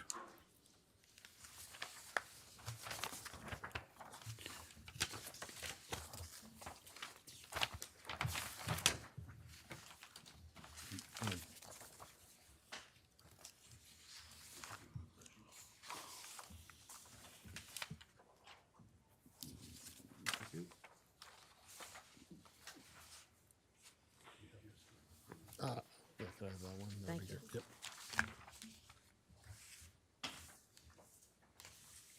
I have this one. I have this one. Good evening, Mr. Chairman, members of the board. My name is Dean Lassard, Engineering Director.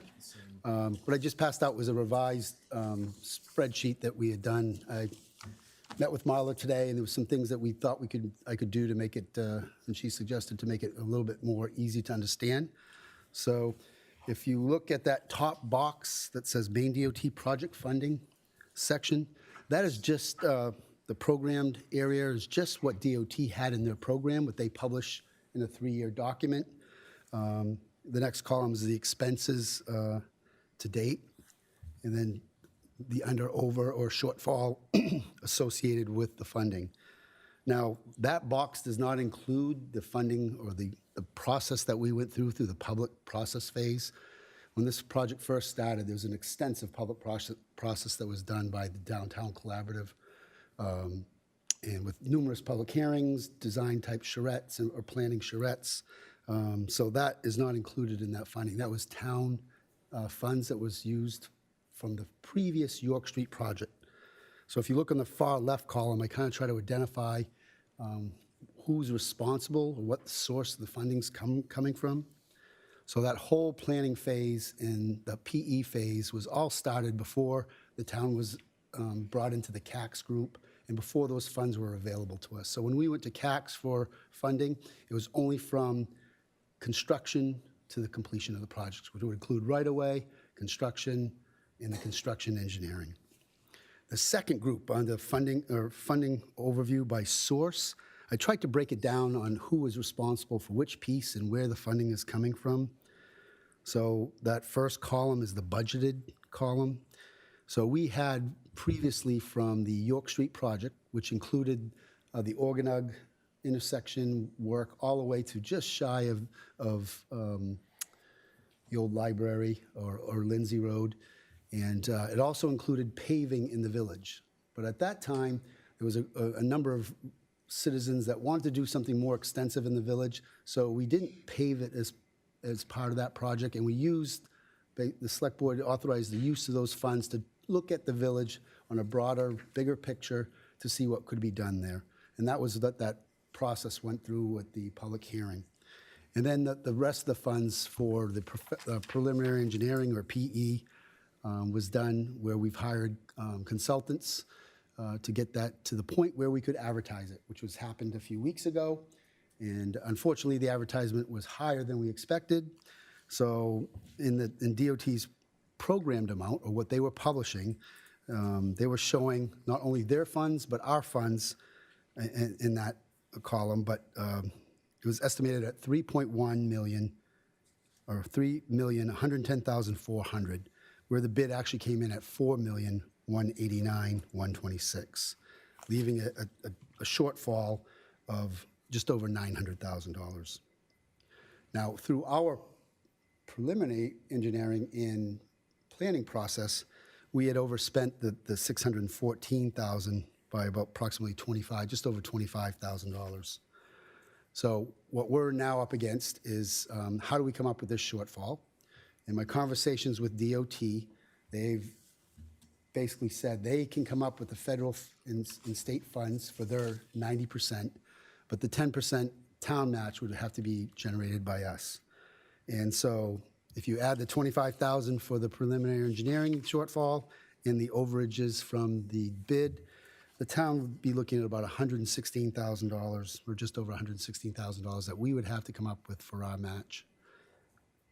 The feds would come up with $725,000, and the state just over $90,000. So I think one of the other questions, we included a contingent, I asked Dean to put a contingency, just a 5% to calculate what that is. It was brought up at the last point that last meeting, that the construction does not include that. Correct. We don't need to solve that here tonight, but I think if we move forward with a formal request for that money and formal feedback from DOT, like, can you commit this? We want to know if we're going to increase that by a certain percent for contingency. So I don't know if the board's prepared to talk about that tonight, or if you want to weigh in a little bit on that. Team. So I have had some conversations with DOT. They don't do contingencies. We can have a contingency with town funds, and if the project overruns, they may participate, but they wouldn't upfront that contingency. It would come after. They also indicated the federal and state funds that they would shift wouldn't come from another project. They would shift it from our Phase 2 project to get the Phase 1 completed. So they're not going to come up with additional money. They would shift the federal and state funds associated with or some of them, wouldn't be all of them, from Phase 2 in order to make Phase 1 whole. And then at some point in the future, or we could go back to CACs for additional funding to fund Phase 2, and also the voters for that match. Dean, who makes that final decision at DOT? That's a good question. I don't know.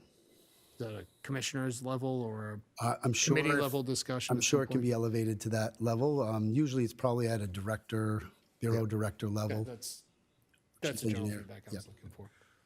Robert? Yeah, so just a couple questions. So the planning and PE budget, that budgeted was 614,000, and then we've spent 639,000. So that's a shortfall of 25,000. We've already spent that money. That's correct. Where did it come from? It came from that original York Street project. Right, so why is there a shortfall? Haven't we already spent it? Because we had to pay the consultants to get that project to advertising. Right, but we don't need to recapture that money. Not the 614, the 25,000 we're short, so.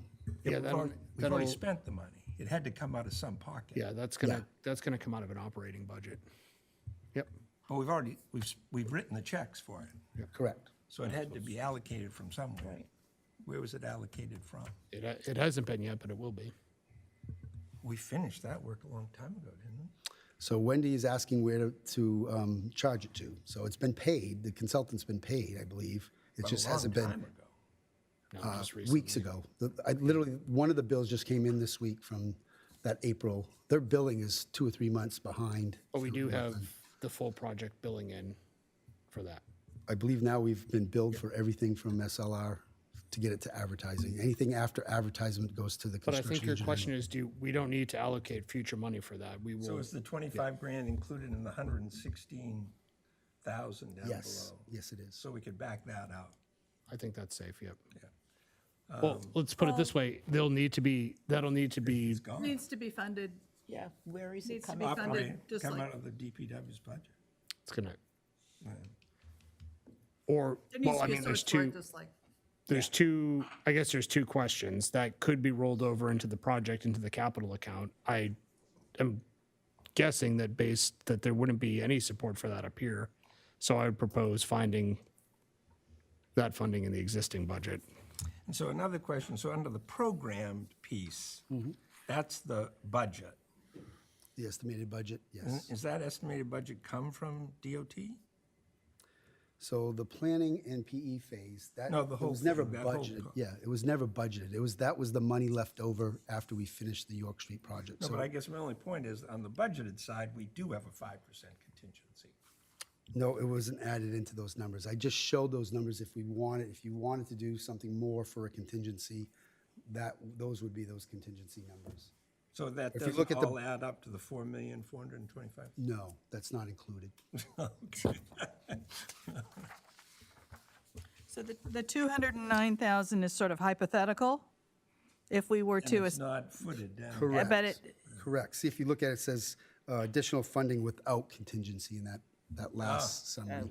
So we'd be making a conscious decision to request additional funding or allocate some of our funding to match a potential request to the state if the project went over. There is no requirement to move forward with the project and have a contingency. We just have to make sure that the numbers that to date are up to date and paid, and we can. Can you speak as, sorry to put you on the spot on this one, so feel free to say no if it's not an easy question. You said DOT says that they don't typically budget contingencies. So is that, you're talking about statewide or like NPI, PPI type programs? If you were to look at their program and list all the projects, there's no lines with there's no projects with contingencies in them.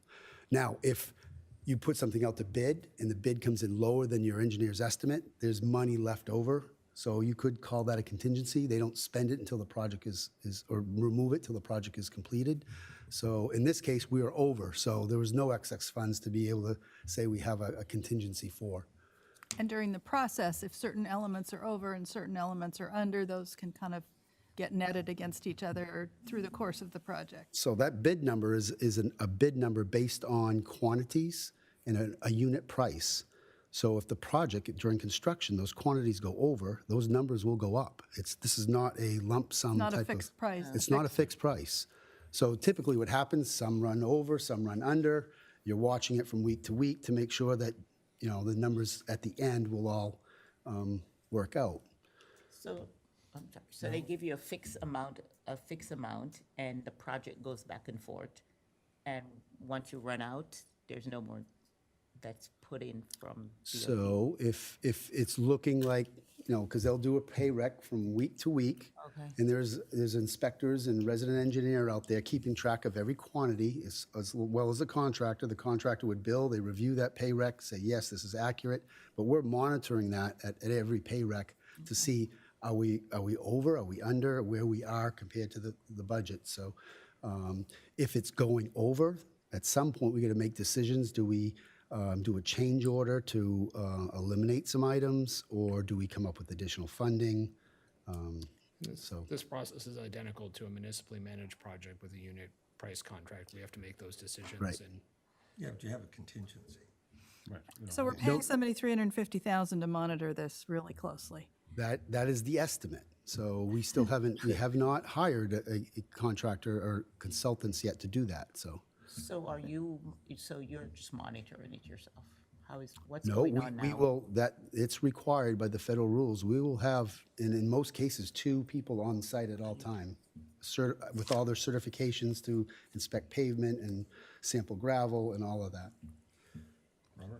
So the way this is going to, if we move forward, all of Phase 2 money is now in Phase 1, or most of it. There's, yeah, substantial, not all of it, but a substantial amount, yes. And we'll have used all of our 400,000 that was on the warrant article for the whole project. That's Town correct. match. That's correct. It would be 900 or, Be 725 plus 90, right? That yeah, it would get be pulled from phase 800 two? and 800 plus 900,000 of the 1.6 million. It would be more than half, yeah. Wow. So there's a real chance phase 2 won't happen. Phase 2 is still a legitimate project on their books. It's just the funding has been reduced, so we would have to come up, either DOT would just naturally increase that as we get closer, or we will go back to CACs. We could go back to CACs for additional funding, or we could fund it with just all town funds to make up the Can the difference. town decide not to go forward with this project? With which project? This project? This? If you don't vote for the match, the project doesn't go forward. Okay. So we'd have to decide where the match is coming from, right? I mean, we got to find Correct. that money. Correct, yep, 116,000. In order to go forward, and they have to confirm that they really are going, the state's really going to give us this amount of money. I got word from the project manager that they are committed to this project and would move that money. Because I want to know if they had additional funds. Sometimes they have projects that get. Well, yeah, two things. We'd formalize that. So that's an informal. We'd obviously formalize that. But also, I think we'd make a formal request that it not come out of the phase 2 projects. It's probably going to get denied based on the feedback that Dean's gotten from the project manager, but I think we'd at least make that effort. So one of the things, I don't know how the rest of the board feels, but it's been so long, I wouldn't mind the board doing a site visit.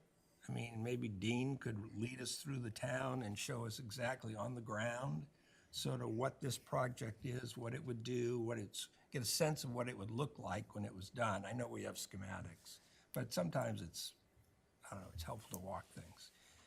And then see where it would end, where phase 1 would end, because I think even if we do phase 2, it's God knows how many years from now before they would do it. So I would like that anyway, I guess, even if the other board members don't. But I think a site walk would be. Sure, I'll walk, but I don't know that we want to hold up. Yeah, long as I'm not I'd be game I for it, walk but I anything. don't want to hold anything up by our walk. I think We could make the walk happen within a week. So we can so walk tonight, tomorrow. yeah, just to point it out tonight, well, we need to give notice if we Right. get a majority, but it has to be a next week notice, and you can do it off hours, and the public's welcome to come out as well if they want to. There wouldn't be any decisions made there, so it'd be a free-flowing discussion.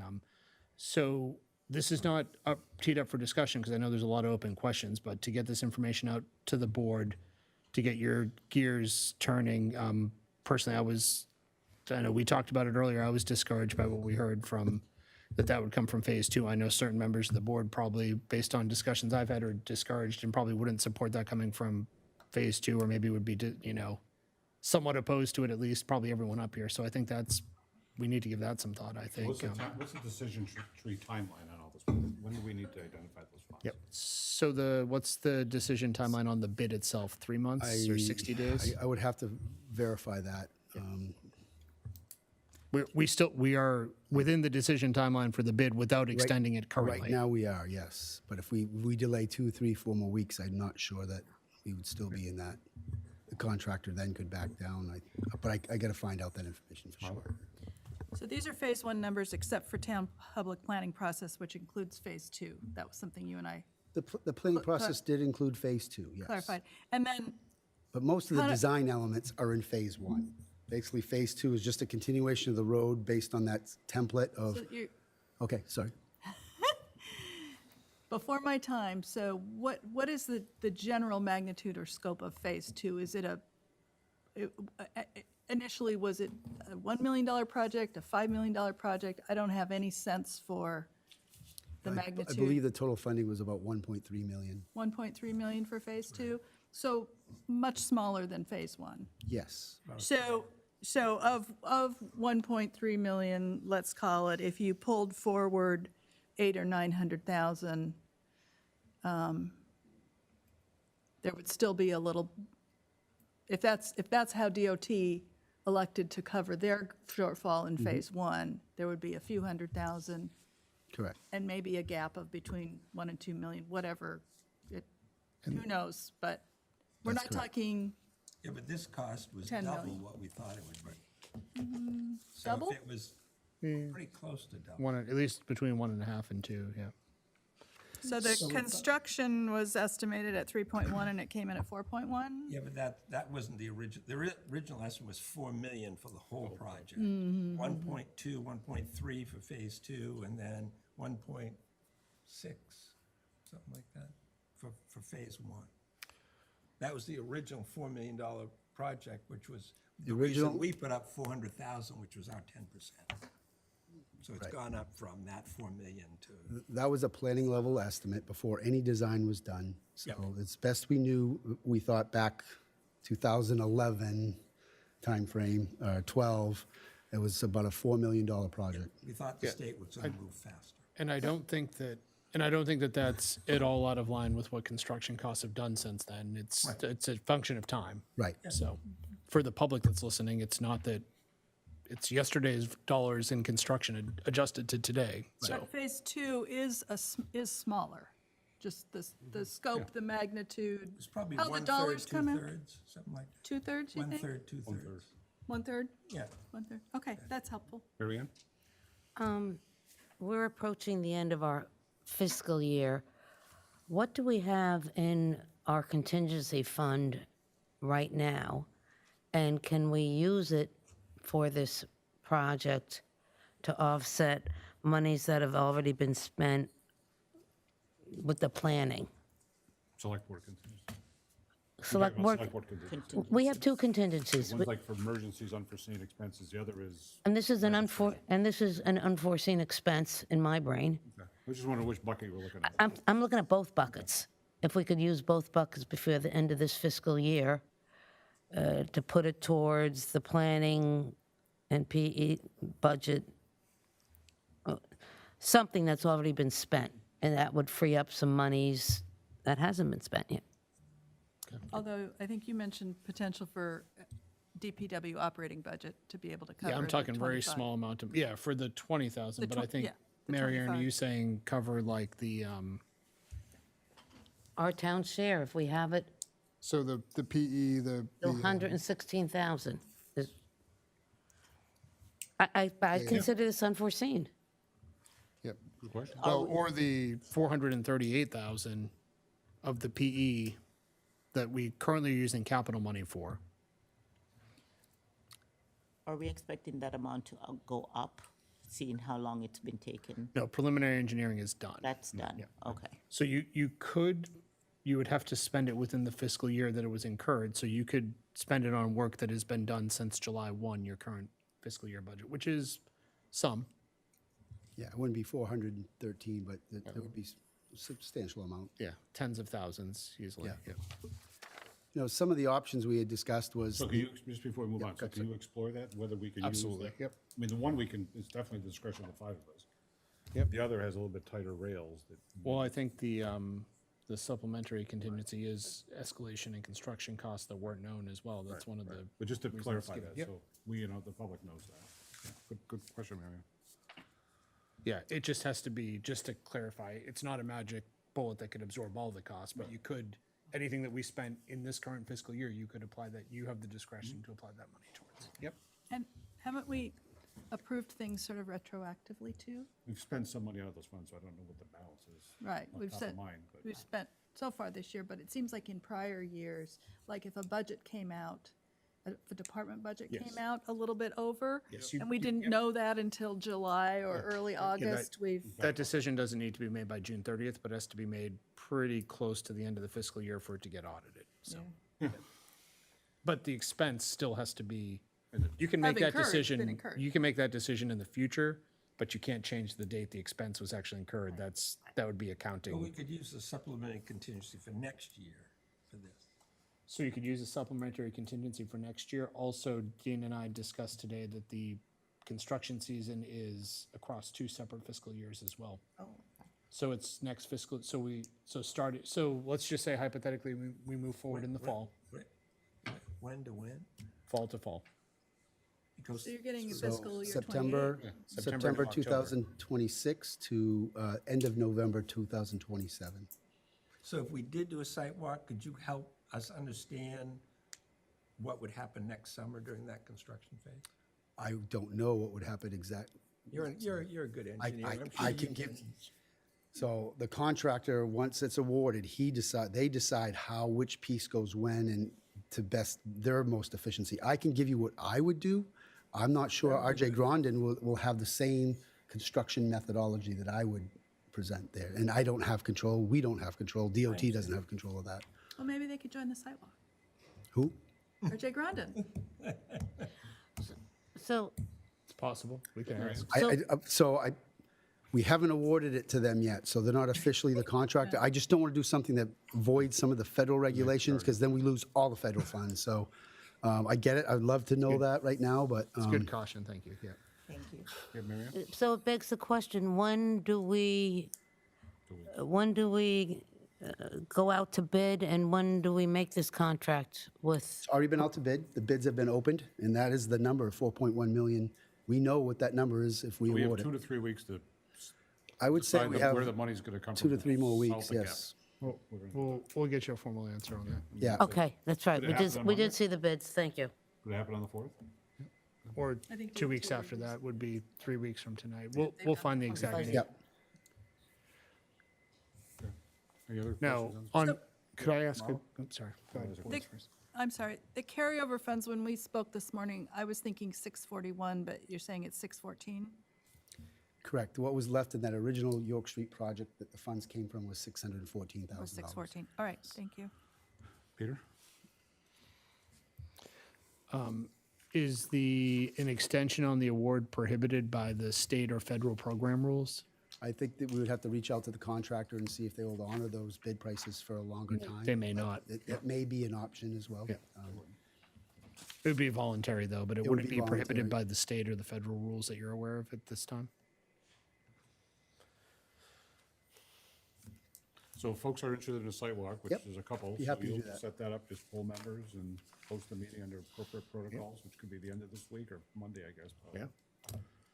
Um, Yeah, I and think you'll- it's, if it's a workshop and a sidewalk, Yeah. there's little concern about And then that. you'll come back on Monday, I'm hearing, with the Fund the Gap potential. With a solutions, recommendation? funding sources, Recommendation? Recommendations. And why would we delay the award? The question you were asking, Dean, about federal? I don't think it- Just asking if there's any extra wiggle room there or not, so. Okay, okay, got it. Yeah, if we don't have to. Does that sort of summarize kind of capture the? Is there any outstanding big picture? I know there's a million little questions. Are there any big picture questions about the funding that Dean and I need to be looking at before Monday or 2 weeks from next Monday? Whichever is I the mean, right it date. capture all my questions. I think members have spoken out. I'm content. Thank you, guys. Good. All right, thank you, Dean. Thank you. Thank you. Next is the on the radar Excel spreadsheet reduced to a NF 11. Can you read it? Yeah, you can read it. Yeah. Okay. I can read it.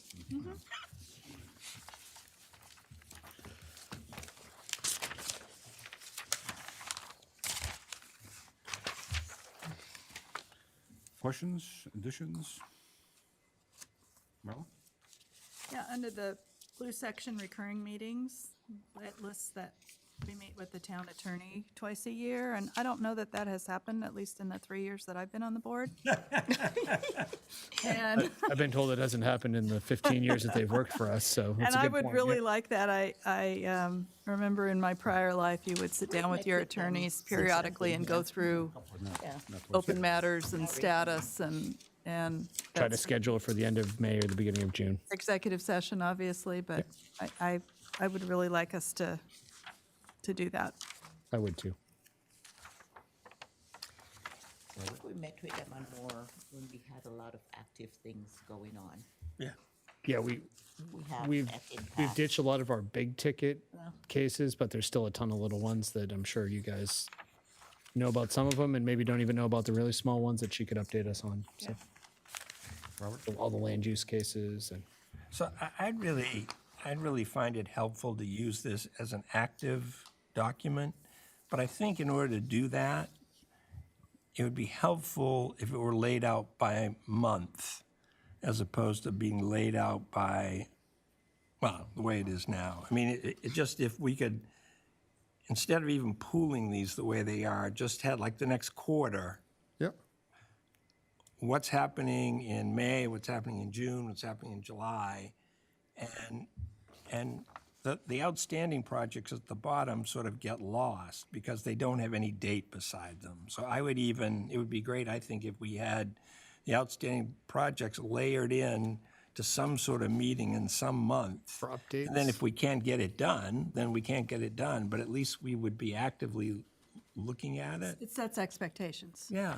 Yeah, it also lets me let department heads know, hey, they want you to come in October to talk about the Ocean Ave seawall, for example, or something. And since we have our organizational meeting coming up, it would be helpful to have something, maybe that even lays out the whole year, and we could say, you know, what we're going to do when, and then also if we're at this point and somebody has an idea, I'd really like us to do whatever, we could slot it in somewhere, and so it could be an active document that it was a live document we used all the time. We'll take a look at a different format and let you guys.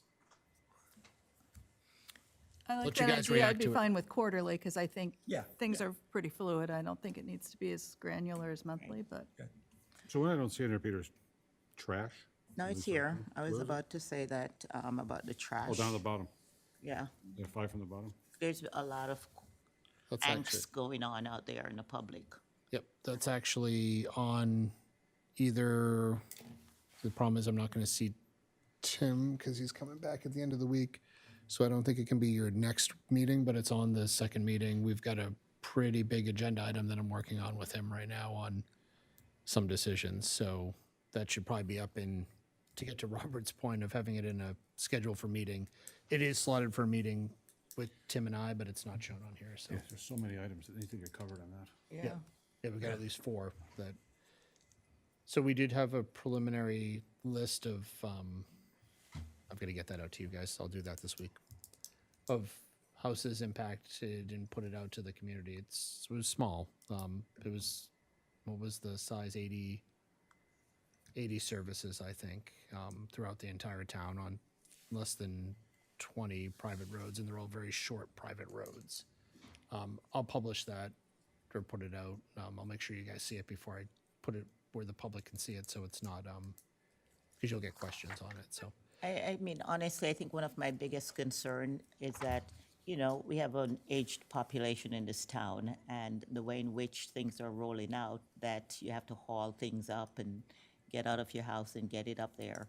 You know, that's stressful. You know, most of my elderly patients are coming in and going, what am I supposed to be doing? I can barely, you know, get this out my door.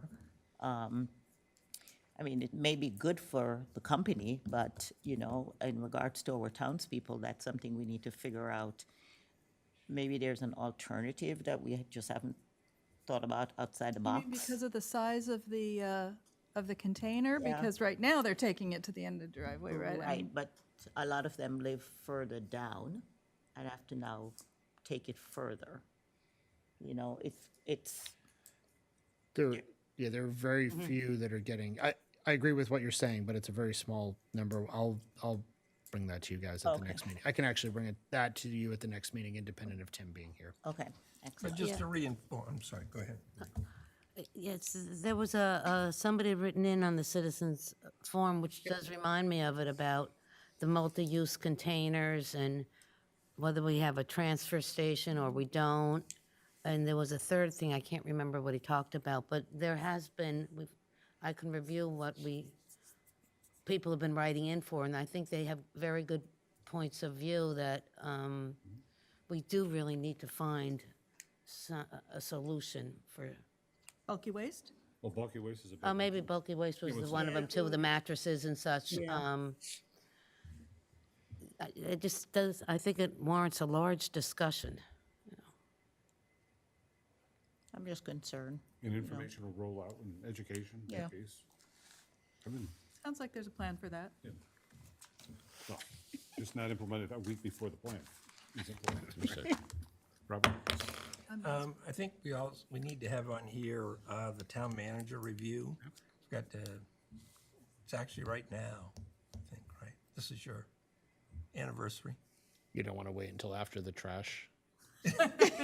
I just want to get it on the list, so we know it's something we have to do. Put it on there. It is, yeah. It hasn't been 12 months since it was last done, but we need to split the difference between when it was done last time and when it should be done. You did So a it's bad job last time, so let's try to do a better. so it's a 10-month review and a 10-month review instead of an 8-month review and a 12-month review. Yes, yeah.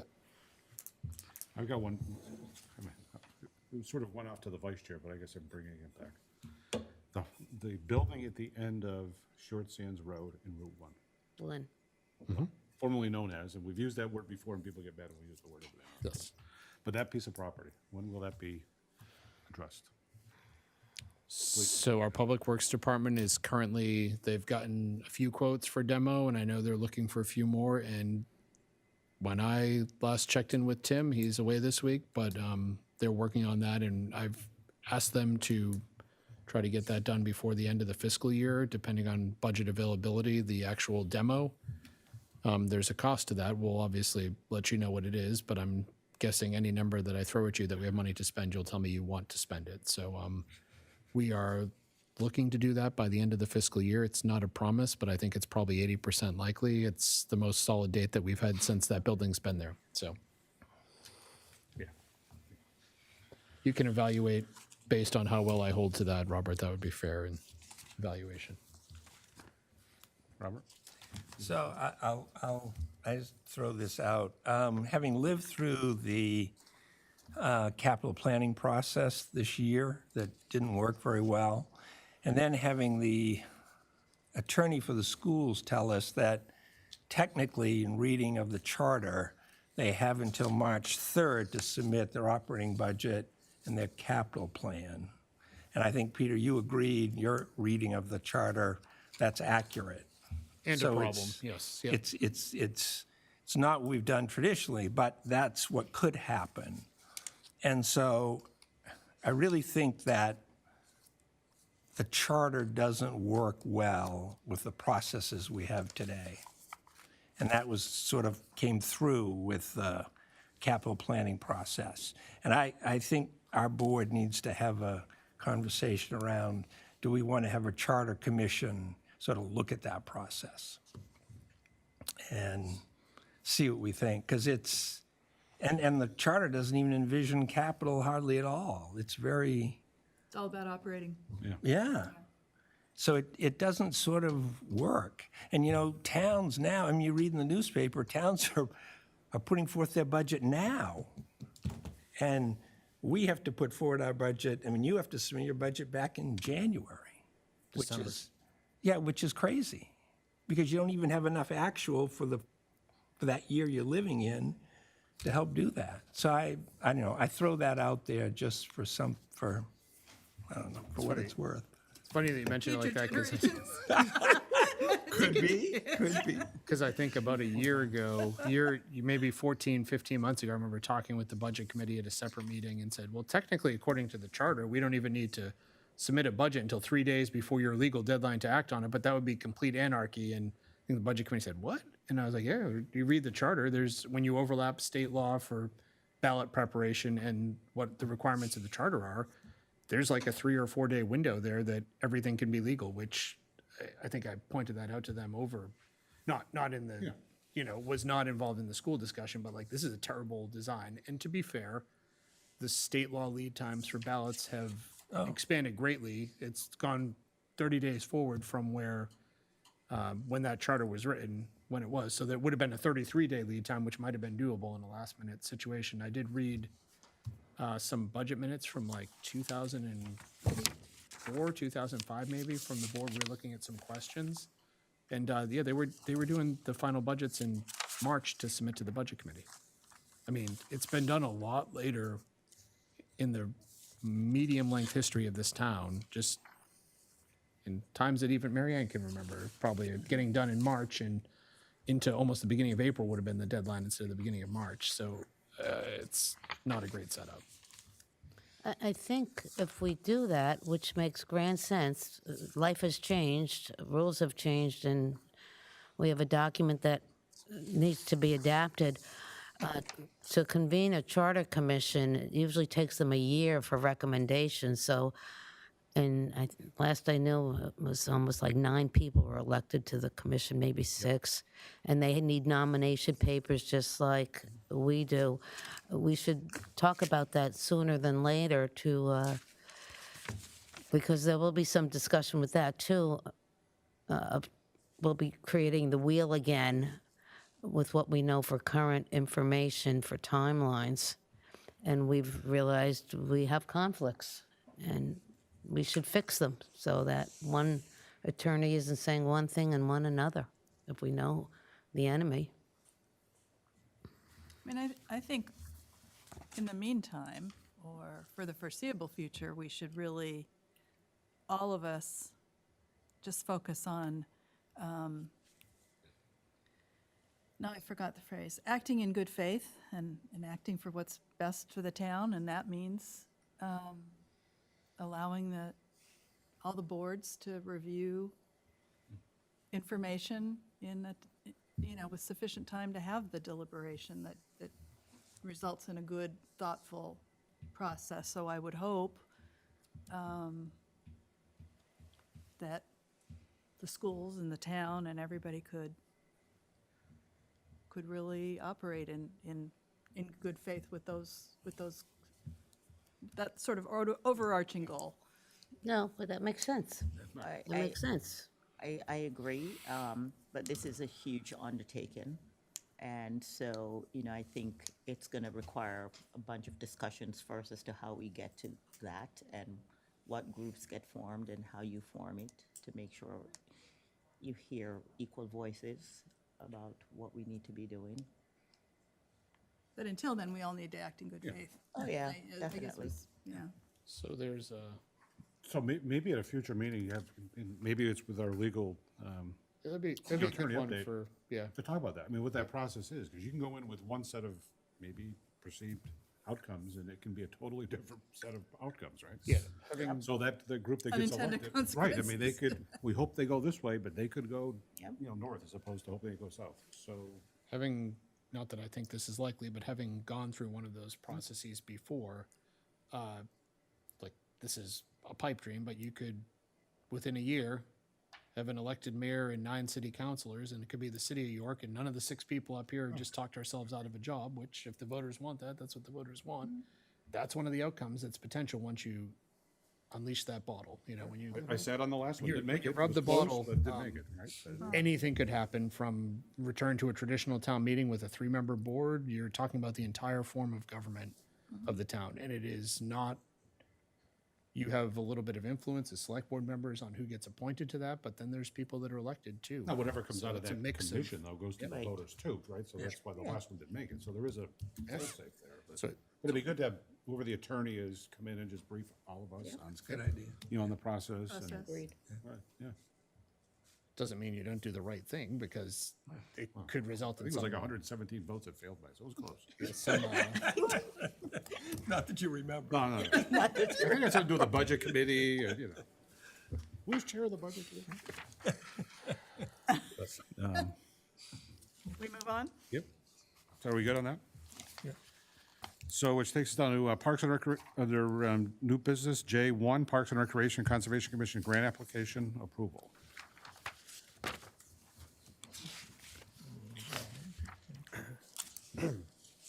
Good evening, Pete Murray, Parks and Recreation Director. So before I get into this request to be able to apply for a York River Stewardship Conservation Grant, I just want to acknowledge that Stedman Woods isn't currently owned by the town. So I did reach out to Old York as well as the York Land Trust to get support for moving forward with this request, and they both supported this in concept. So I have reached out before coming to you. So the York Parks and Recreation Department, in collaboration with the York Conservation Commission, is seeking approval to apply for a York River Stewardship Committee grant to hire a qualified forester to study the Stedman Woods property to identify invasive plants and create an invasive plant control practice plan.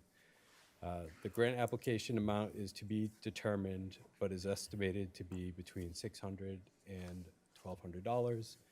Qualified forester will develop an IPCPP Similar to the plan that was developed for Goodrich Park, the plan will identify the invasive plants that exist in Stedman Woods and make recommendations on best practices for managing the property.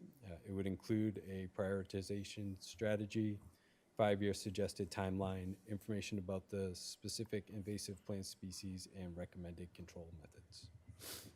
Does anybody have any questions? Marla?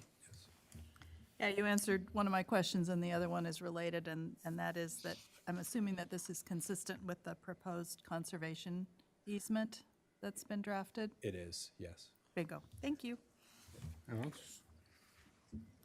This is a document that has long-term, the plan has long-term use in the future, so you're developing one of these for Goodrich Park, so that would be something that gets handed down or, future staff look at and use to when the species are identified, how to manage them, things like that. Correct. It's implementable whenever we need to, or when, because what we envision is that this is the first step. There'd be future grant applications to fund the actual work that's being done. Great. Mr. Chair, I move to approve the Parks and Recreation Department and Conservation Commission to apply for and accept a York River Watersheds grant to develop an IPCPP for Stedman Woods. Second. Motion by Marla, second by Marilyn. Any additional discussion on the motion? Call the vote. Robert? Yes. Marilyn? Yes. Marla? Yes. Marianne? Yes. Chair votes yes. Motion carries 5-0. Thank you. Thank you. J2, property redemption, 68 Cane Crest.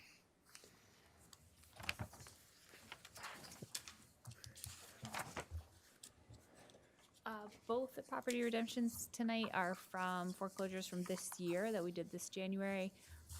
They're pretty straightforward, no additional requests from code or anything like that. I've been in contact with both owners and they're ready to pay the back taxes. Can we take it one at a time? On the first one?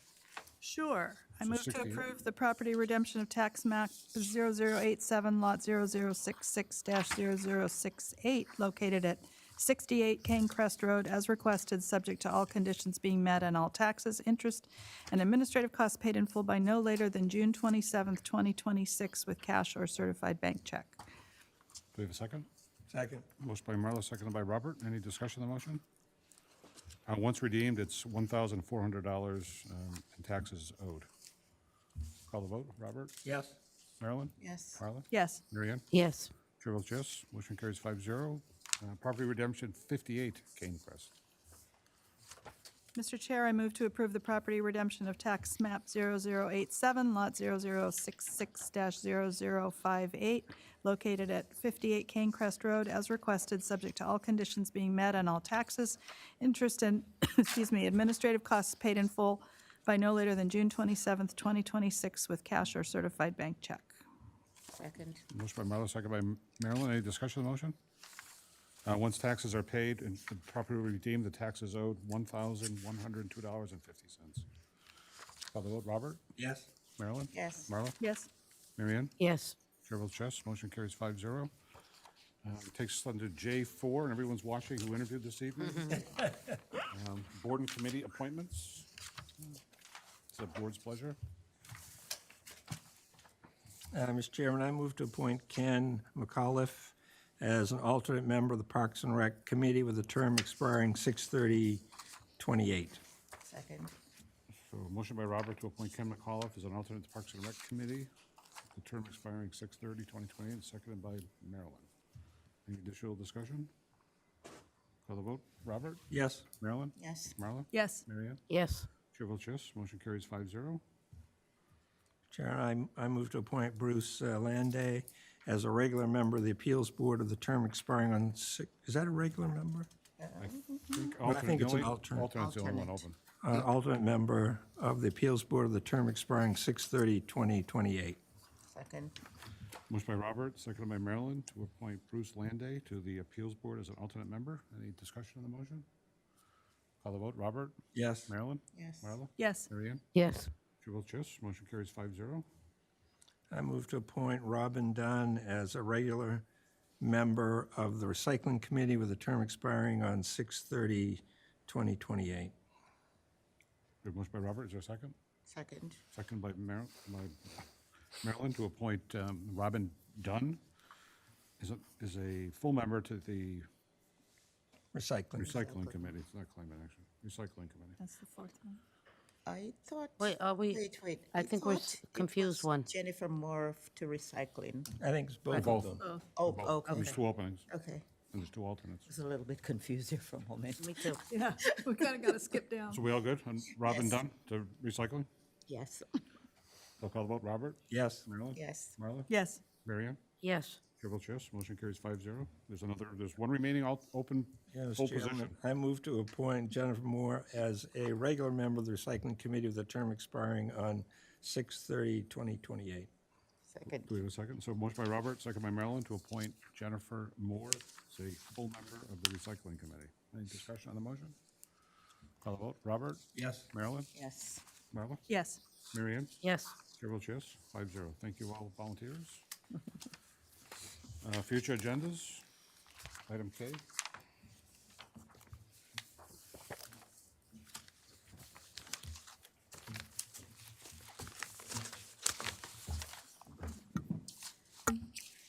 All right, next meeting is actually next Monday, the 4th. We have potentially two reports. One, update on what the planning board's working on. Yep. And then the York River Stewardship Committee has asked to come in and give an update on what they've been doing. And then I have 3 potential old businesses. One is a discussion on bulky waste, but sounds like maybe you're moving that. Traffic safety ordinance, looking at some amendments to some of the current metered areas that we missed, and the York Village Revitalization Funding recommendations. Any other items, board members? I will not be here for that meeting. You will be missed. Thank you. Anyone else? Thank you, Catherine. Other business? L, other business?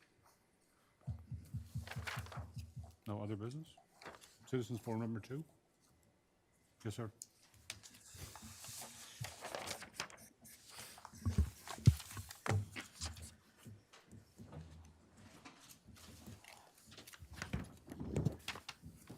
I'm back, Charlie Black from Andrews Way, and just with regards to the village revitalization project, I think Robert is starting to think similar thoughts that I had when I heard that the project is now, for all intents and purposes, let's call it $1 million over budget. I mean, this project has just been going on for so long. We just keep kicking the can down the road. There's too many.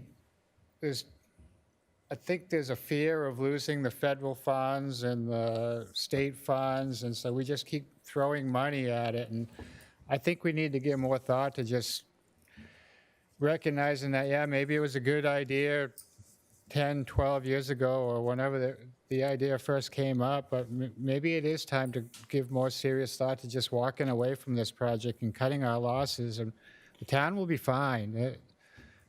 The village is fine. It's not a problem. This is classic case of want versus need. We don't need a village revitalization project. It's a want. People come here, they come here to go to the beach, not to the village.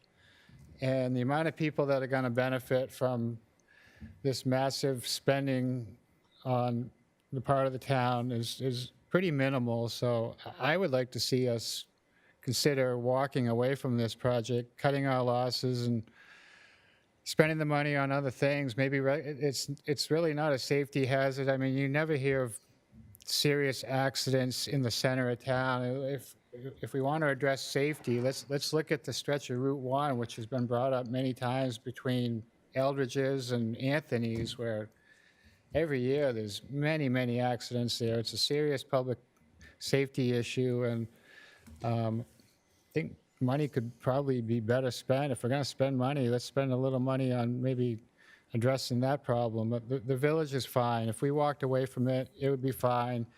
It's a quaint little village. We have the statue in the center. I mean, I think some of the quaintness of the village will be lost if this project goes through, and I think it's just an attempt to throw more good money after bad. So That's all I have to say on that. Thank you. Thank you. Thank you. Anyone else from the citizens in the audience? Is there a motion to, I didn't see anything come through the portal. Is there a motion to adjourn? Nice. So moved. Meeting adjourned, 8:59 PM.